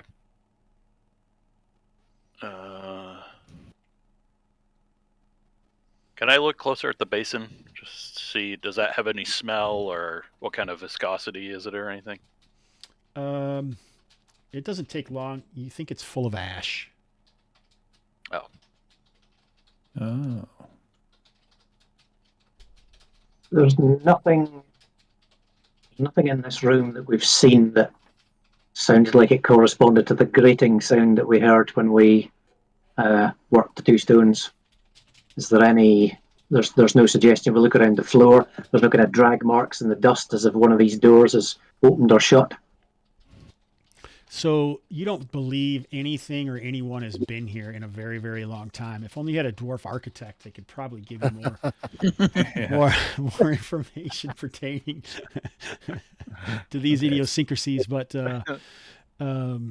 why don't you go ahead and make a wisdom or intelligence check? I got to go to the bathroom again. You guys figure it out. Talk amongst yourselves. So there is a basin with ash in it, and so that's implying we probably want to Didn't he say it was put wet? fire in there. I thought he said it was like, so it was like wet ash or whatever. I thought he said Did something you say about it was wet? I thought so. I just thought you said it was full of ash. Okay. I thought there was, maybe it was just gray. I thought he said like gray liquid, but maybe I just misheard him. If we can't figure out anything about the symbols on these diptychs, then we'll probably want to try fire in the basin. Mm-hmm. And Poke the eye. the eye is Poke the closed. I don't know what might make it open, and if we want to do that. Well, it must have sensed us when we came into the room and opened, right? And then looked at us. It looked right at me, yeah. And then closed. And then closed. So either they Do we want to you check? passed the test, or Do we want to check these doors? Like, are they all the same symbols, or are they marked differently for each one? Or We are constrained on time. So yeah, I would, yeah. So I would say, just if fire the up. fire doesn't work, then let's smash a door. Hey, Hobbs. Yes, sir. When the eye closed, what does that mean? Like, what was there like a lid, like closing, or did it no, blink out? Yeah, just more like a blink. So like if it's got like a half, so it's a dome, right? And across the center of the dome, you can see there's a seam, and then it looks like almost like a metal piece that goes over it. When you first came in, the metal was down, and then it just closed shut. Yep. Okay. I didn't get the impression that you dug around in the basin of ash or anything. You just saw that it was ash. Not yet. I think we will try starting a fire in there, just even like a torch, but maybe we want to dig through the ash first before doing that. So Brahmas will come over and kind of put his hand in the ash and like root around a bit and see if there are any objects in there. Yeah, you do find some bulbous, misshapen objects within. Bulbous and misshapen bones, maybe? Do you pull them out? Sure. It actually looks like silver and gold that had been maybe melted in here with a hot fire. Pop those in your bag, man.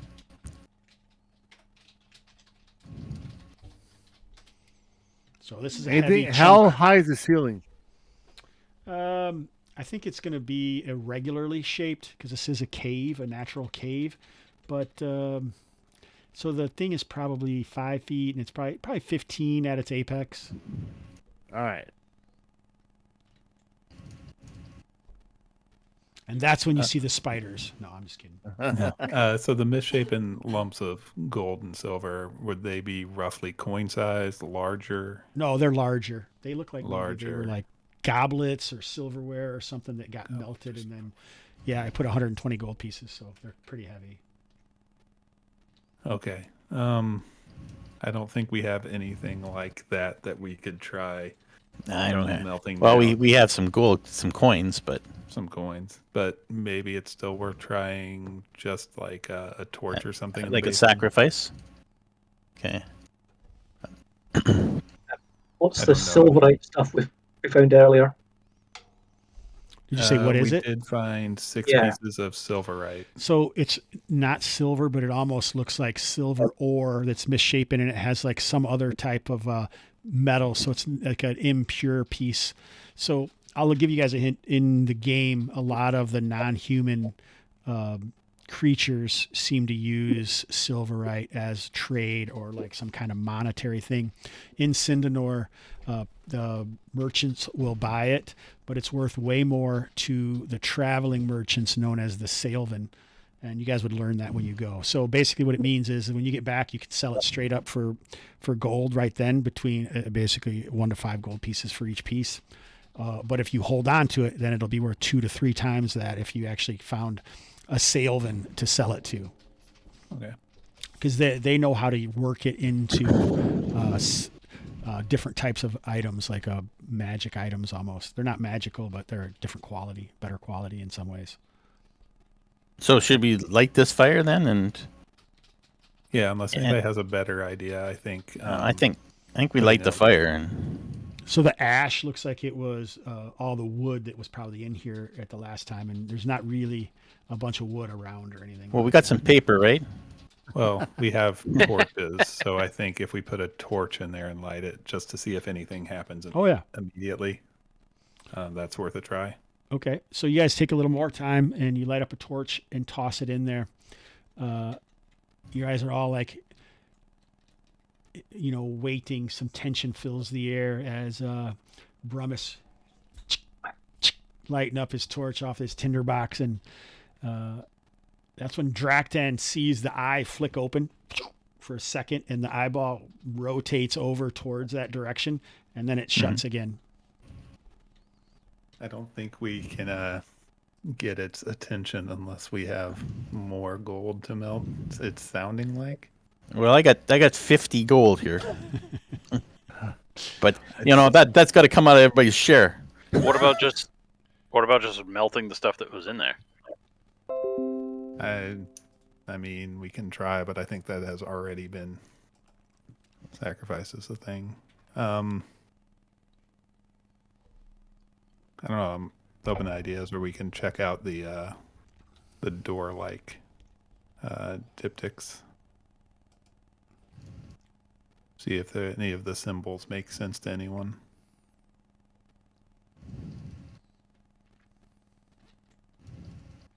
We could smash a door and take what's inside.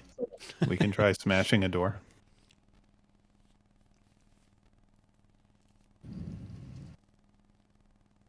What's the plan, caller? If the doors, did you say they were like stone slabs that were kind of propped up rather than? Yeah, then mortared in place. Yeah. Okay. So we did get a bit of a reaction from the eye with the fire. We can try more fire and possibly melting gold, but we don't have a lot of gold except for what the wizard brought. Actually thinking of doing, but I wasn't quick enough, was I was going to get one of my iron spikes out, and if the thing had actually opened up, I was going to stick my spike in the gap, so when it tried to close again, it would... Nothing can go wrong with that. No, throwing things in people's eyes is. Maybe we have some salt. We can try that if we can get it to open again. I mean, as far as I know, the torch is still burning, but it closed. So maybe take the torch out and. Why don't we throw a little bit of gold in and see what happens? See if it opens. Like toss a coin onto the flame. Yeah. So I'll take a couple of coins. I'll take 3 coins out, throw them into the fire. All right, I have to say this. Toss the coin to your watcher. That's what I was going to say, man. You got me.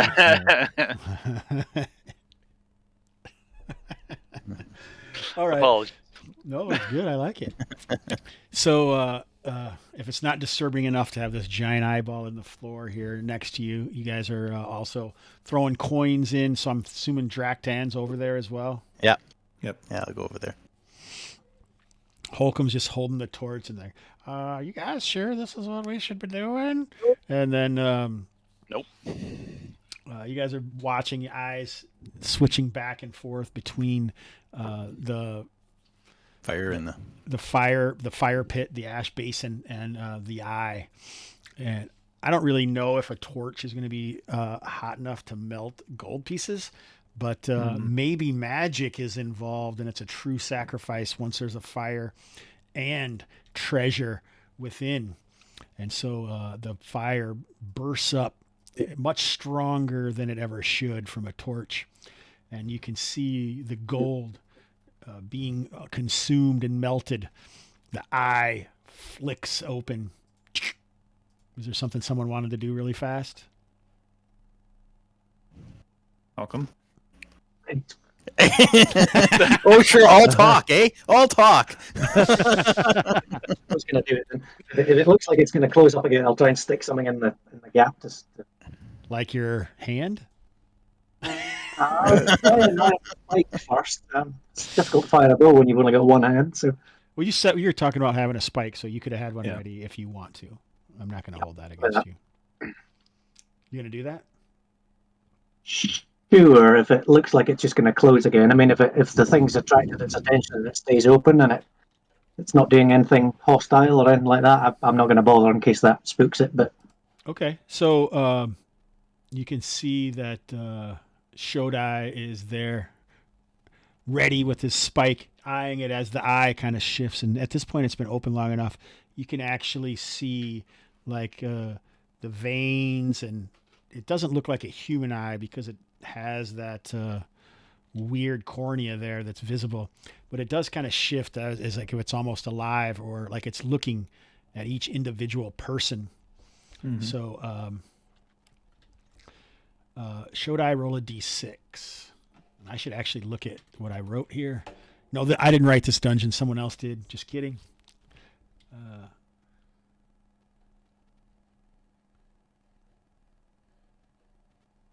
Oh, nice. Cool. All right, 5. So even though Shodai is totally involved in watching this, none of you are surprised when a portion of the wall kind of starts to bubble and kind of stretches as it almost looks like it's turned into a membrane and something is behind it, pushing on it, and pulls itself out of the wall. I think I got a picture here somewhere.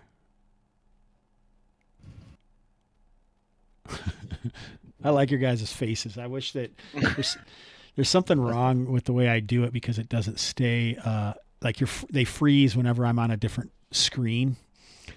So I always try to keep it. But I mean, I did a pretty good job explaining it if I can't find the picture, but I had some Craig Brasco art for it, but I don't see it. So anyway, this creature kind of pulls itself out of the wall.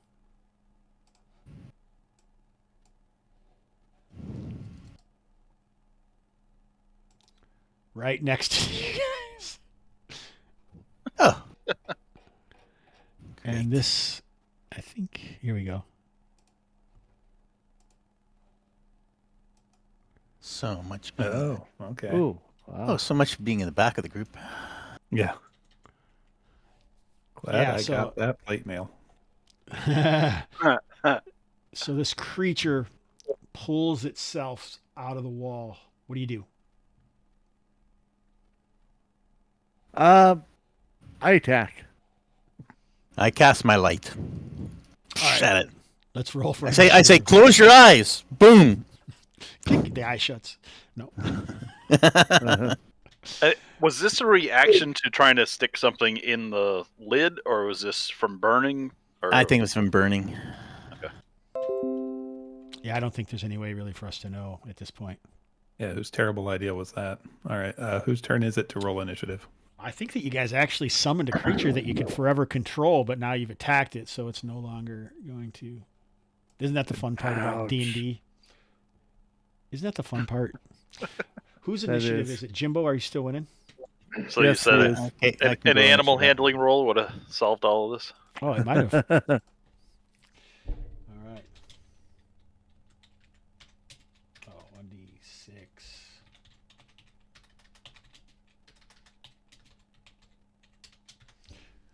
All right, I got a 4. You got a 5, Jimbo. So, and someone was going to attack it? Yeah, he was casting light on it, and someone said they were going to swing at it.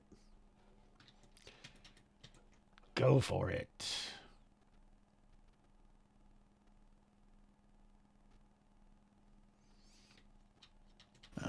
To the movement part. Sure.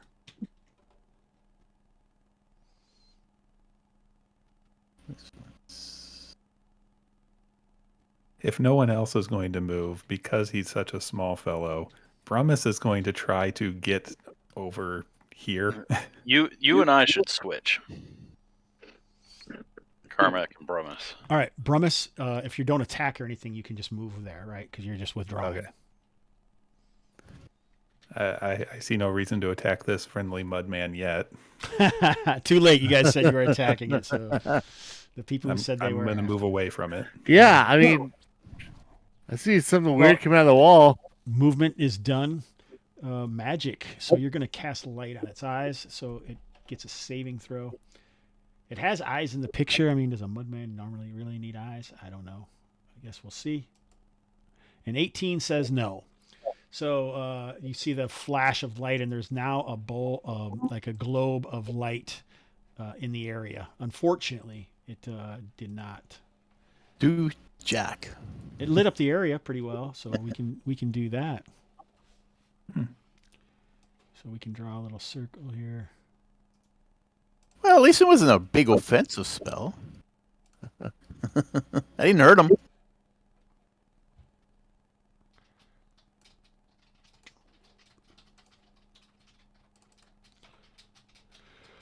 Oh, open sesame. Oh, I'm on the wrong button here. No.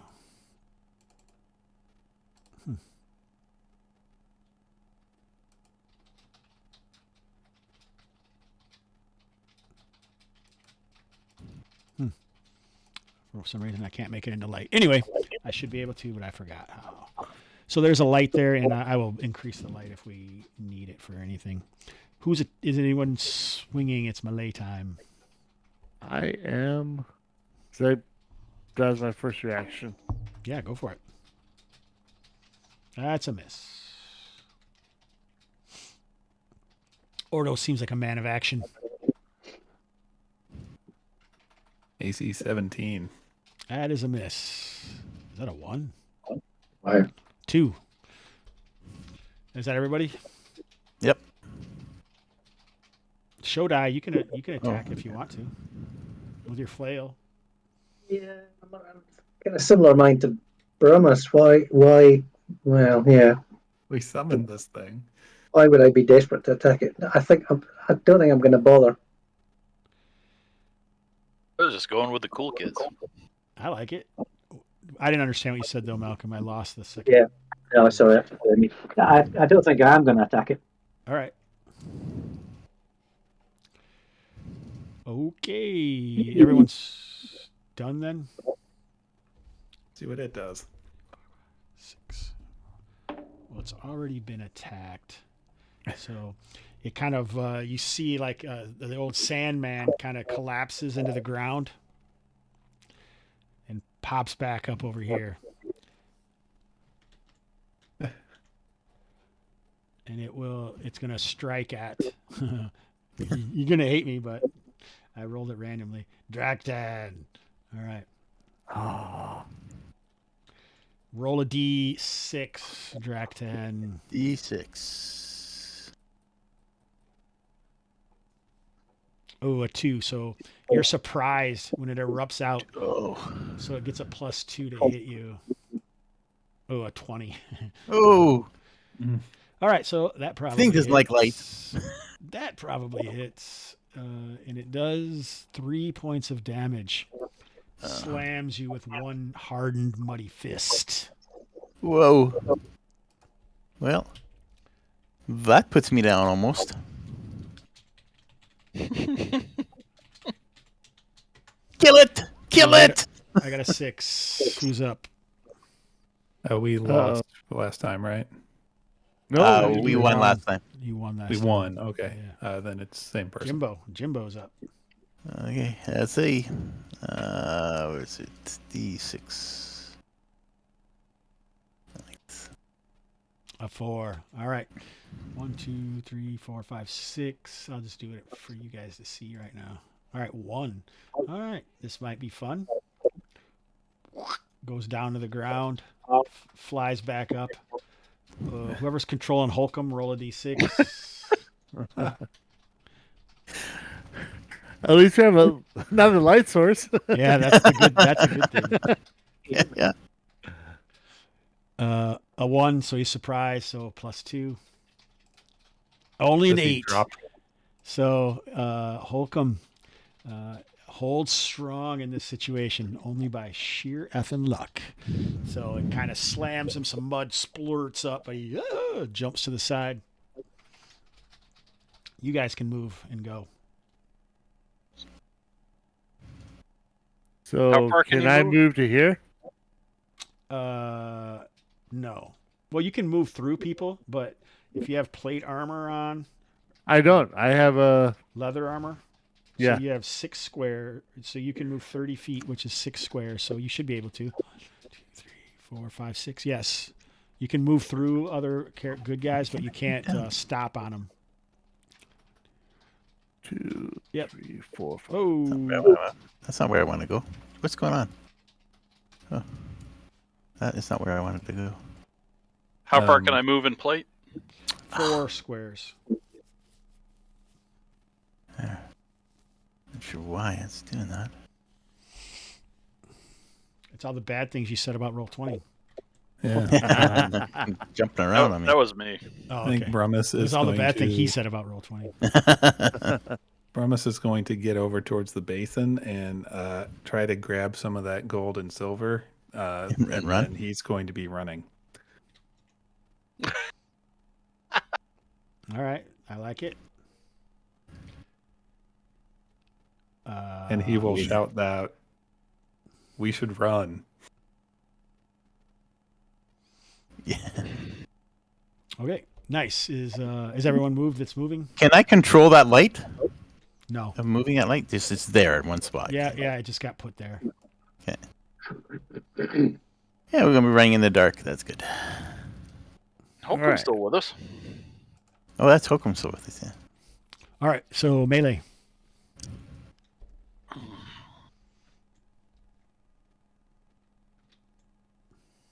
Everyone who wants to can swing. All right.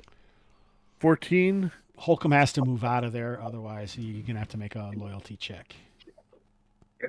14 hits. I believe. And that's a die 8 because it has a sword now? Yeah.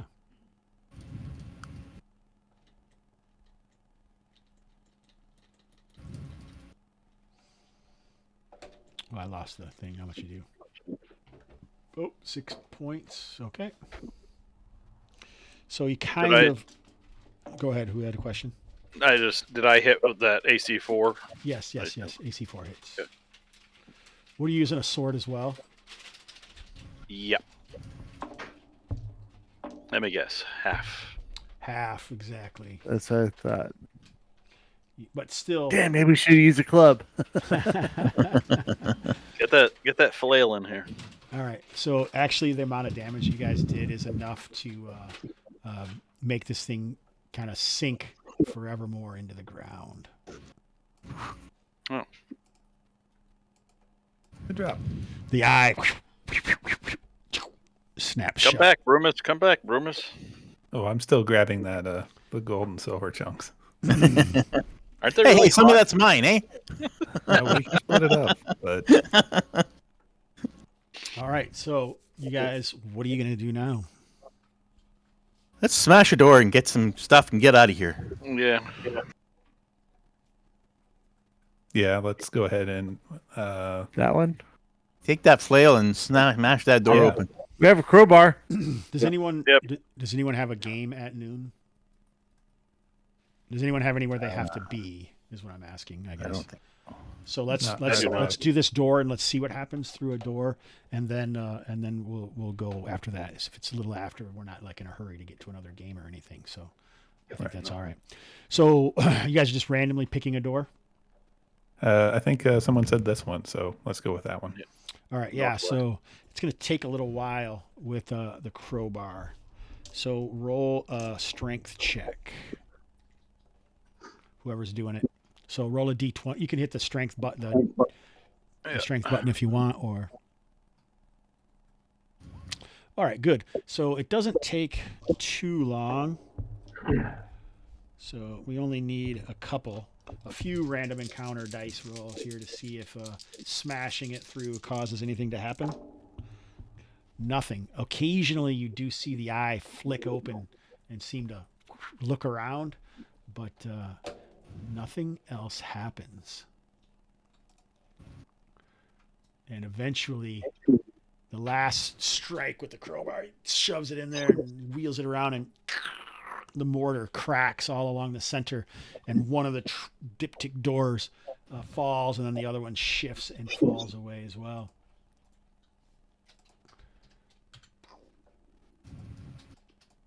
Oh, what the hey? So just act like the door's not there.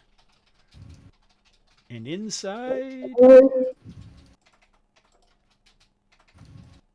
you see a creature against the wall. So it doesn't seem like this is any sort of crypt whatsoever. It just seems like a small chamber that has a rather dangerous looking creature in the back. Could close the door? No? No, can't close the door. Okay. No closing the door. We freed you. Be free. And as you're sitting there, Carmack, peering through, dust kind of billows out and fills the part of the chamber. Eye slaps open and snaps shut again. And then that rock construct near like what might be a head, his eyes flick open, glowing a baleful yellow. What do you do? Carmack. I turn to them and be like, we got some other rock creature. Run or fight. I'm in favor of running away from rock creatures. But I was also going to run away from the mud creature, and you guys handled it. So that means you're running. I'm no expert in such things, but I think rock is harder than mud. Yeah. It starts to lumber forwards towards Carmack. All right, let's Get go. out of here. Let's go. This place is worth the time. Yeah. Yeah. Well, maybe something was, but maybe, who knows? Who knows? Who knows? Run away. Yep. Okay, run away. Marines, we're leaving. All right, Brave, so brave Sir Robin. Where's the light? Cormac, why don't you, since you are the closest one, roll for initiative? Yep. Hold from moving until we figure out the order. Nice. Oh no. Hang on. Change of plans.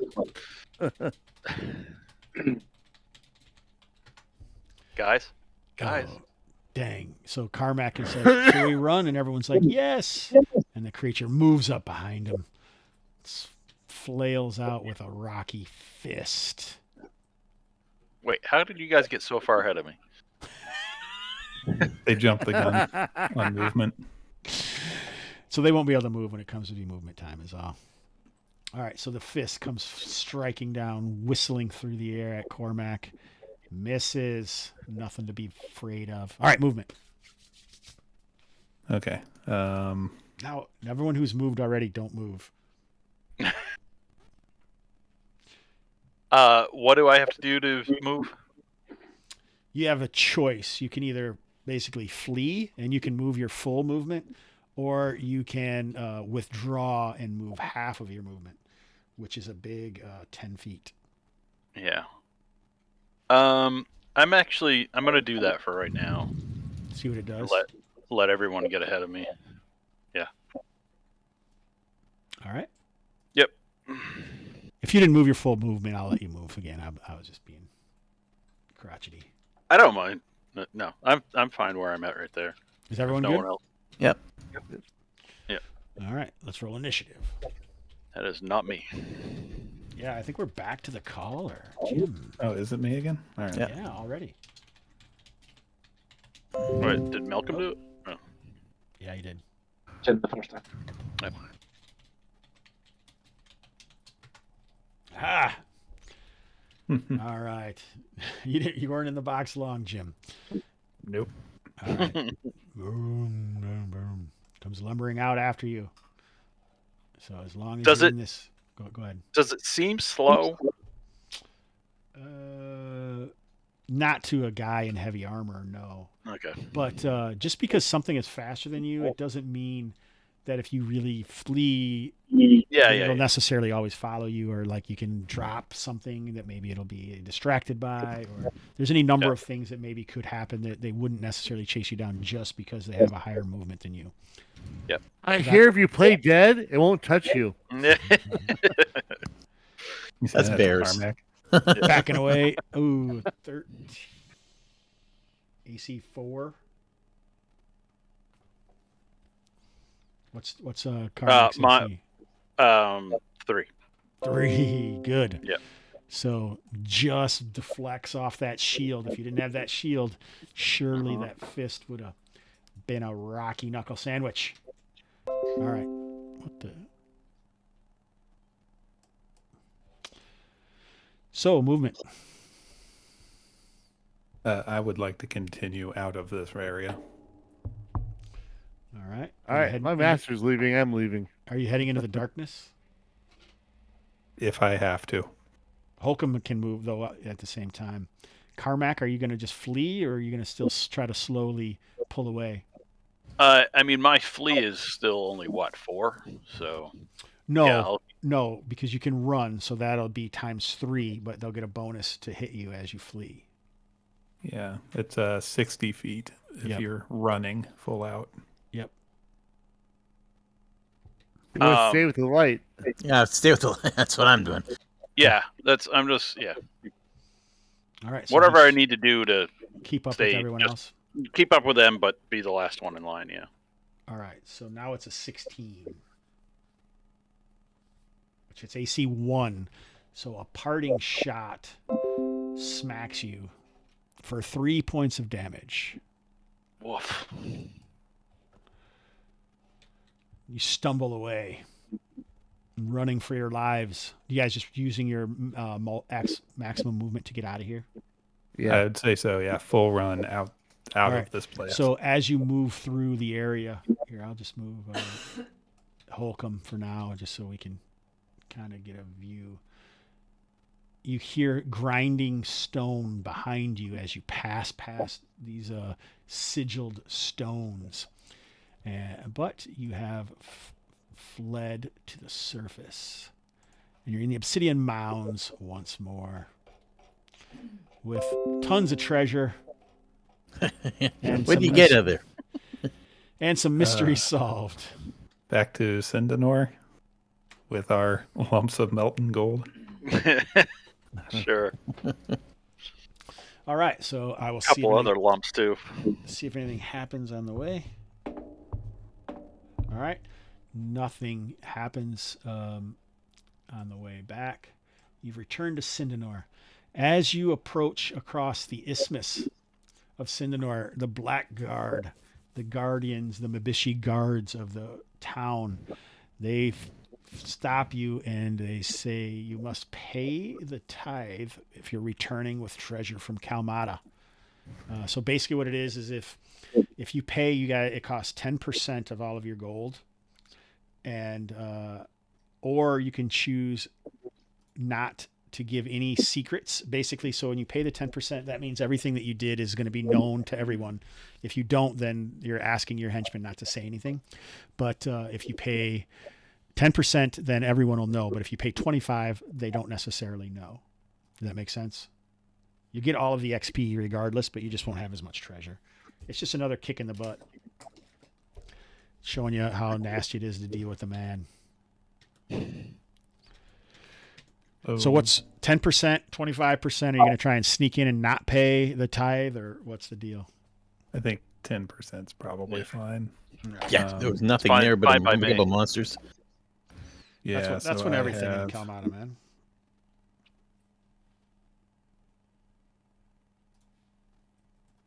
me see if I have all of it.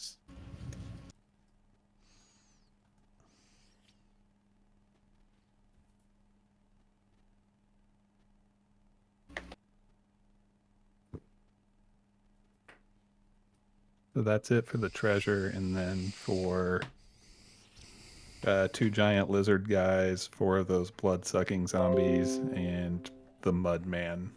Yeah, Combat, that's what I so had. I don't give any XP for combat because I don't want to look it Right. up. That's why I don't want to look it up. I don't want to have to deal with it, so I just ignore it. So it's one. Are you guys just going to sell the silverite? Is that the plan? Yeah. Instead of trying to find the perfect buyer. Exactly. Yeah, let's go ahead and sell it, I think. All right. Yeah. Jim, roll a d6.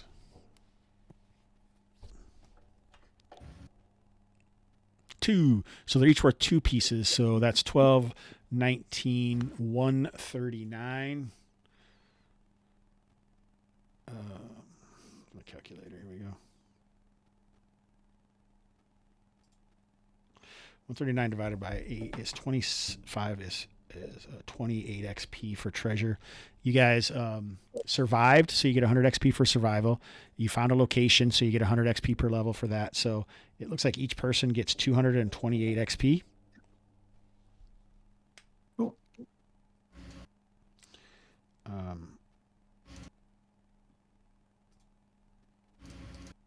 10% is minus 13.9.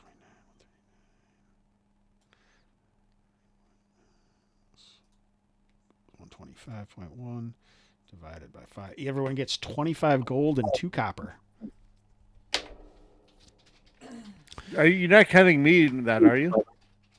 Yeah, I did. I messed that. Oh, basically, okay. This is the other option. If you guys want to give him, you can give him a share of the XP as a funeral berry, as like a, like some kind of party that you're having for him, and that gold, and he can start with that XP with his next character if you want to. If you don't want to, you don't have to, and I can just refigure. I mean, I took his play mail. I'm happy to throw him a party. Yeah. Guilty, so- I appreciate that. All right, so you can either start, you can take this NPC if you want, or you can roll up a new character that has 228 XP. No, that's not right. Yeah, that's right. 228 XP. Sorry, what was how much The gold gold. was it? 25 gold pieces and 2 copper pieces. So you guys have to 25 pay. It was 3 days. You have to pay your henchmen for 3 days. You already paid them for 1, so just 2 more days. 25 gold.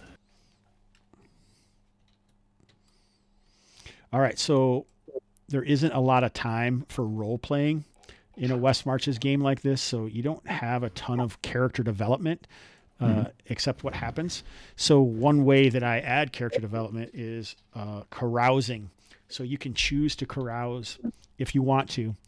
And I can tell you that I have a carousal table for each class. So you can carouse. General carousing is for warrior types, warrior, dwarf, halfling. But you can carouse on any table you want to. So you can carouse on the wizard's table, the cleric's table, the fighter table, the thief's table, or the down low table, which basically means you're quietly hanging out in your room and talking to people instead of going out. Like if you carouse as a warrior, you're basically going out like Conan and drinking it up, whoring it up. If you, like a cleric, would be out like proselytizing and trying to teach people about their faith. Wizardry would be like hanging out with wizards or trying to read tomes or something. Thieves would be like robbing people or dealing with that. And so you can carouse any way you want. The way that it works is every gold piece that you carouse is usually going to be an experience point, but it's a D30 table that we roll on. And the gamut goes from all sorts of good things like more XP, maybe a follower, maybe whatever. All sorts of different things can happen. But the bad things could be accused of murdering the king or whatever. So you could be immediately put in jail or robbed or lose all your money gambling or anything like that. So I don't usually say to do it with a minimum amount of money because you could be losing your character for 25 gold pieces, but you can always try it if you want to, because you're going to level up faster. And we get to learn a little bit about your character by what they do when they have a little money in their pocket after risking their lives in the jungles of Zadabad. I'll do it. All right. Who's doing it? I'll carouse. John, Yeah. did you say that you first? Yeah. Or, all right. Yeah. So let me open up the carousal tables here. I'm using my 35-year-old D30. You think you are you? I usually make people roll everything, but I might be. Come on. attempting. But if I it's haven't a used 30, the thing in 35 years. if it's a 30, I'm going to immediately say it. Shens. All right. So are you? Oh, you're not doing down low. Are you doing it as a fighter? Yeah. General carousing. All right, roll Sure. that thing. You can't read it, guys. That's the problem with D30s. 4. Oh boy. All right, 4. Your indiscriminate choice of bedmates has exposed you to something rather nasty. Make a saving throw versus poison.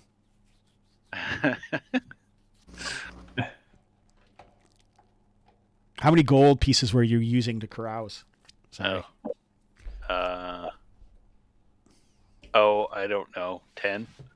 All right. Carmack, the rashed. You couldn't really see the rash by candlelight. All right, so So I gotta take 10 off. you get 10 XP. You lose 10 gold pieces, but also write this on your character sheet. The next session that you play in, you have a -1 to attacks, saving throws, skill checks, spell, and ability. Anything basically, you just have a -1 to everything as you are in the throes of the VD.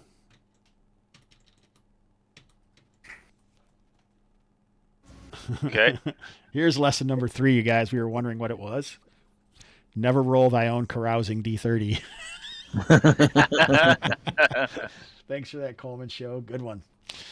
All right. Anybody else? Now that you've seen some of the effects of of the carousing tables, does anyone else? I'll wanna go? carouse. Why not?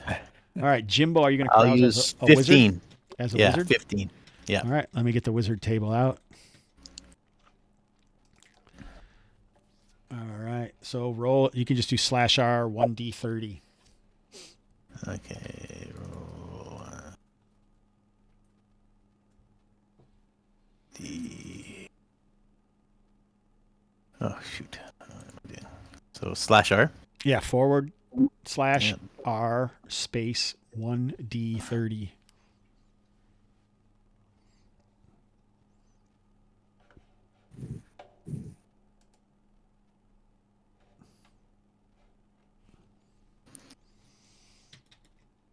The carousing tables have always been a hit. I don't know why exactly, but I think it's just silly to see what happens or whatever. Lots of role playing moments, and then like hooks have come from it though, so it's pretty cool.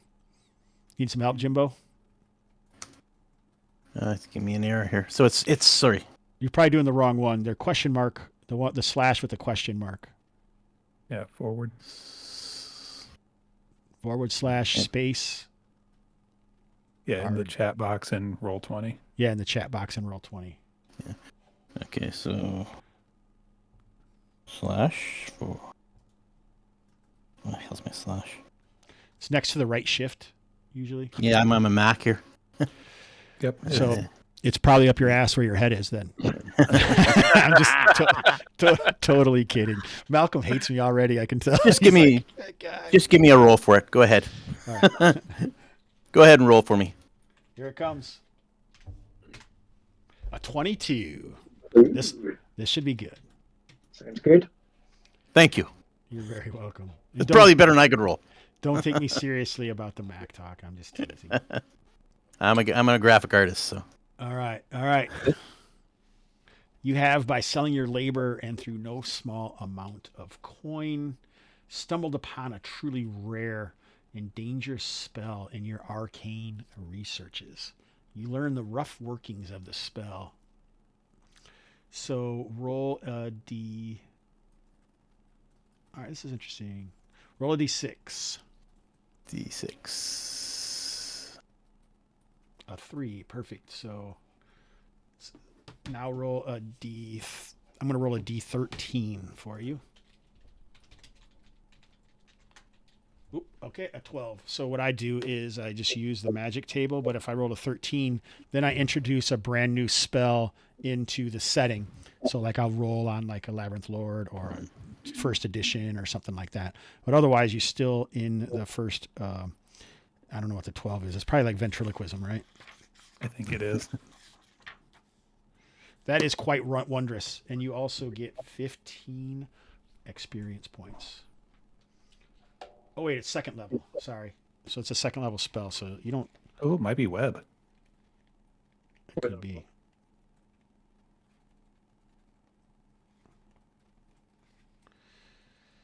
It's Wizard Lock. So close. Also good.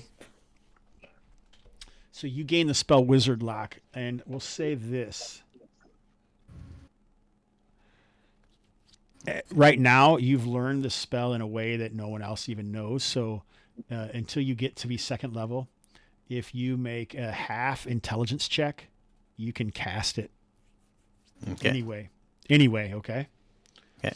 So write all that down. So just like put, or you could either do it half or you could do disadvantage on the intelligence, whichever one. I don't care. Okay.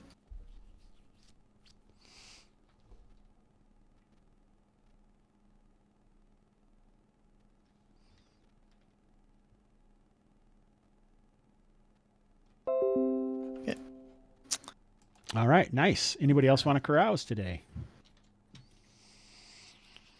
Yeah, I think I'll go for it. I want to save a bit of money for maybe hiring some people for the next trip. But yeah, I'll pony up 10 gold.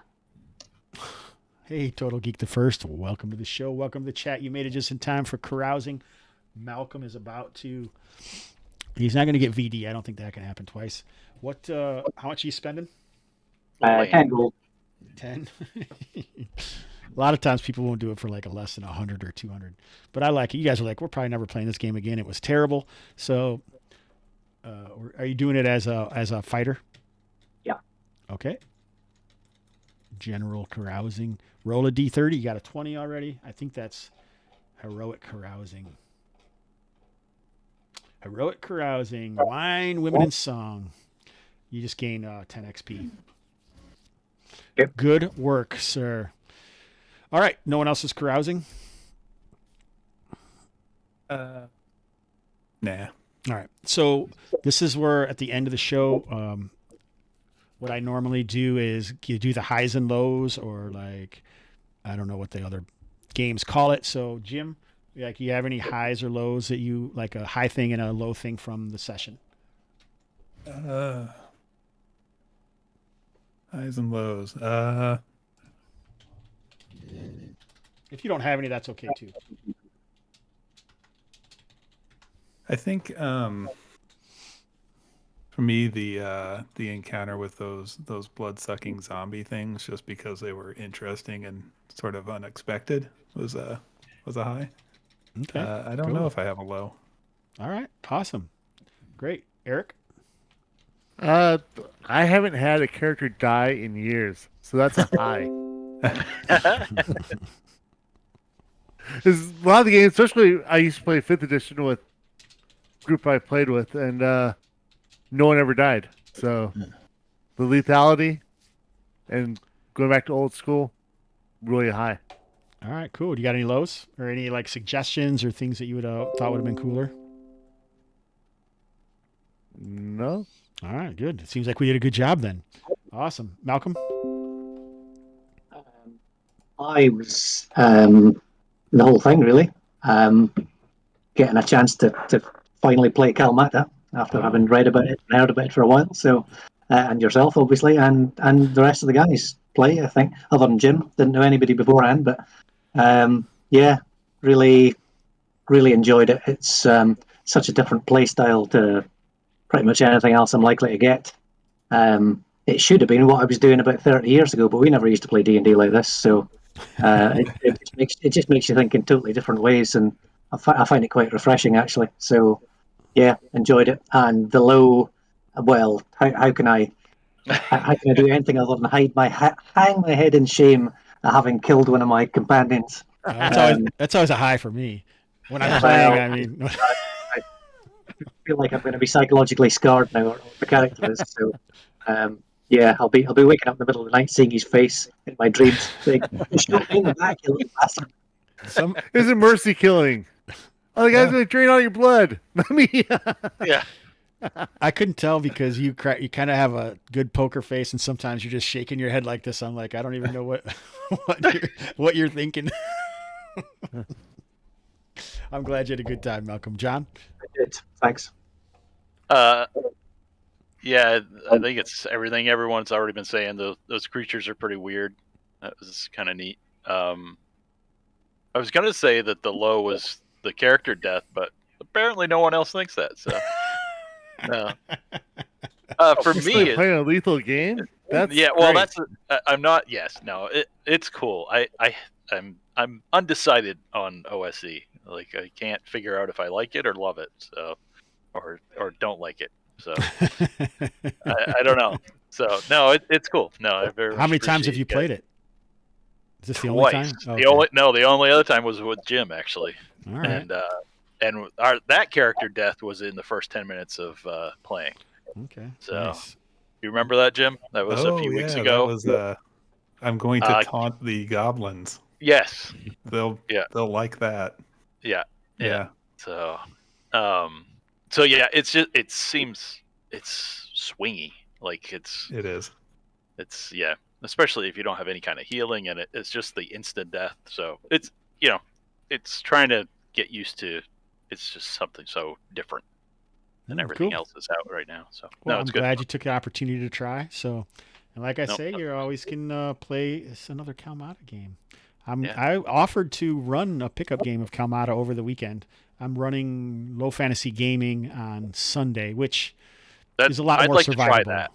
I'd like to try that one. I think that's more middle ground for me. So It's a lot more survivable, but Yeah. as Sean can attest, you can certainly have TPKs and player fatalities in that, right? Gaming and BS.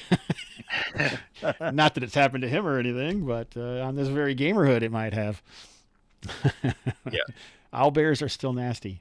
So awesome. All right, Jimbo. Yeah, I like the idea of the being your character being able to die, and having that. I think there's a certain thrill to that, and then running around the map forever and doing whatever you want and being superhero. So I like the idea and the feel for that. So I think my high was like just the tension it creates. That Jim was saying, well, I don't know if we should do that. I'm going to back away from that. I'm going to, rather than just, let's go get them. Like there's a certain amount of fear lying in your character can die, right? So Yeah. I like that. And it's hard to readjust to that. Like It is. It's hard to readjust to that when you're used to being a superhero, right? right. Yeah. Well, the first combat, Malmec felt like a superhero. The Right. second combat, like, oh my goodness. Yeah, you get the rolls. You get the rolls, and you're like, get all cocky. So Yeah, I it was great playing with you guys. It's always good to get some BSers here at the Gamerhood because I mean that's where I started as a BSer, right? So before I did any podcasting or YouTubing or anything else, I was just a dude listening to dumbass Sean and Brett argue with each other about if it depends or not. I guess I don't know. I'm used to this. I mean, this is the way I've been. I didn't used to play like this when I was a kid. Don't get me wrong. I didn't start doing this for maybe the past decade or so when I started playing with some guys who said that this was the way that you could do it. And I do like it. And it gives me an opportunity to play and run games for so many different people. And people get to watch it and then they know secrets and they go like, hey, I want to go to this area these guys didn't explore or whatever. Just that whole living campaign is a super fun thing, and I never know what people are going to do, so I'm always excited to see that. All right, Sean. All right, so I think that's it. If nobody has anything else, I would say I didn't feel like I had a lot of energy. Maybe it's because I got up at 4 to start working on more stuff, but we seem to get into it eventually. I think people got a little more excited. I don't know always what it takes, but I would love to play with you guys again. If anyone wants to play, meet me up at the old Gamerhood. Kalmatta is actually a reward tier for my Patreon, but I usually run it. I don't charge anyone, obviously, at cons or anything like that, or not always. Sometimes I'll let people in too if that's just what it is. But we do have a pretty good group that's been playing. Like I said, this was session number 67 that I have. There's probably another 50 that didn't get recorded and another 20 or 30 that I've ran at cons. So it's pretty cool campaign. Does anybody have any last words? No, thank you for putting it on and your time and effort and getting up before. I didn't count them all, but I'm seeing more than 67 corpses in the graveyard. I'm thinking this is motivation. So if we only lost one, I think we're ahead. I don't know if you ever listened to the Kalmatta music very close, but it says right in it with an 80% fatality rate. So, all right. So I do have a question. Yeah, go. If I bring this over to another character, do I do one like we did before, like pick one at random, or do a roll, or how do you do that? Yeah, just so usually since it was a con game, I did pregens, but I mean, you can roll it yourself. You can go to on the Kalmatta Journal. There's a tab there to go to Ram's character generation site, which is 3d6 in order. I just do it on the buddy system, the trust system that you guys aren't, filling in whatever you want, but do it however. I mean, I can tell you that pregens usually don't have as good of stats as other characters who have clicked the random generator 50 times until they got the character that they wanted. But I always call them cheaters, so it's all right. And then there's a temp in the one character sheets. There's usually temp characters in there, and those anyone can use and fill out, and then I'll add them to the character tab. And if you want to play, like I said, in the Gamerhood, there's a Kalmatta channel. Eric, I know that you are a patron, so you're already in that channel. So anytime there's a muster, or the way it works is if you want to muster, you contact me when you want to play, and if I can play, then I will. And then you get on the muster sheet, gather whoever you want or whoever is ready who can play that day, and figure out what you want to do, and we go journeying into the jungle. So anybody else? Jim, you good? Good. Malcolm? Yeah. John? All good. Thank you very much. Yeah, thank you. All right, hit it, TJ.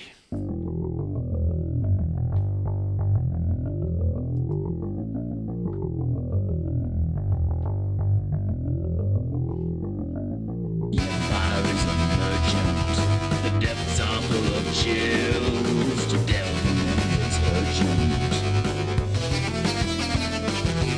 and 6 feet underground might as well be 6,000. Crazy, like get lost in a gutter, baby. Lost in a gutter, baby. Lost in a gutter, baby. Lost in a gutter, baby. Lost in a gutter, baby. Bye.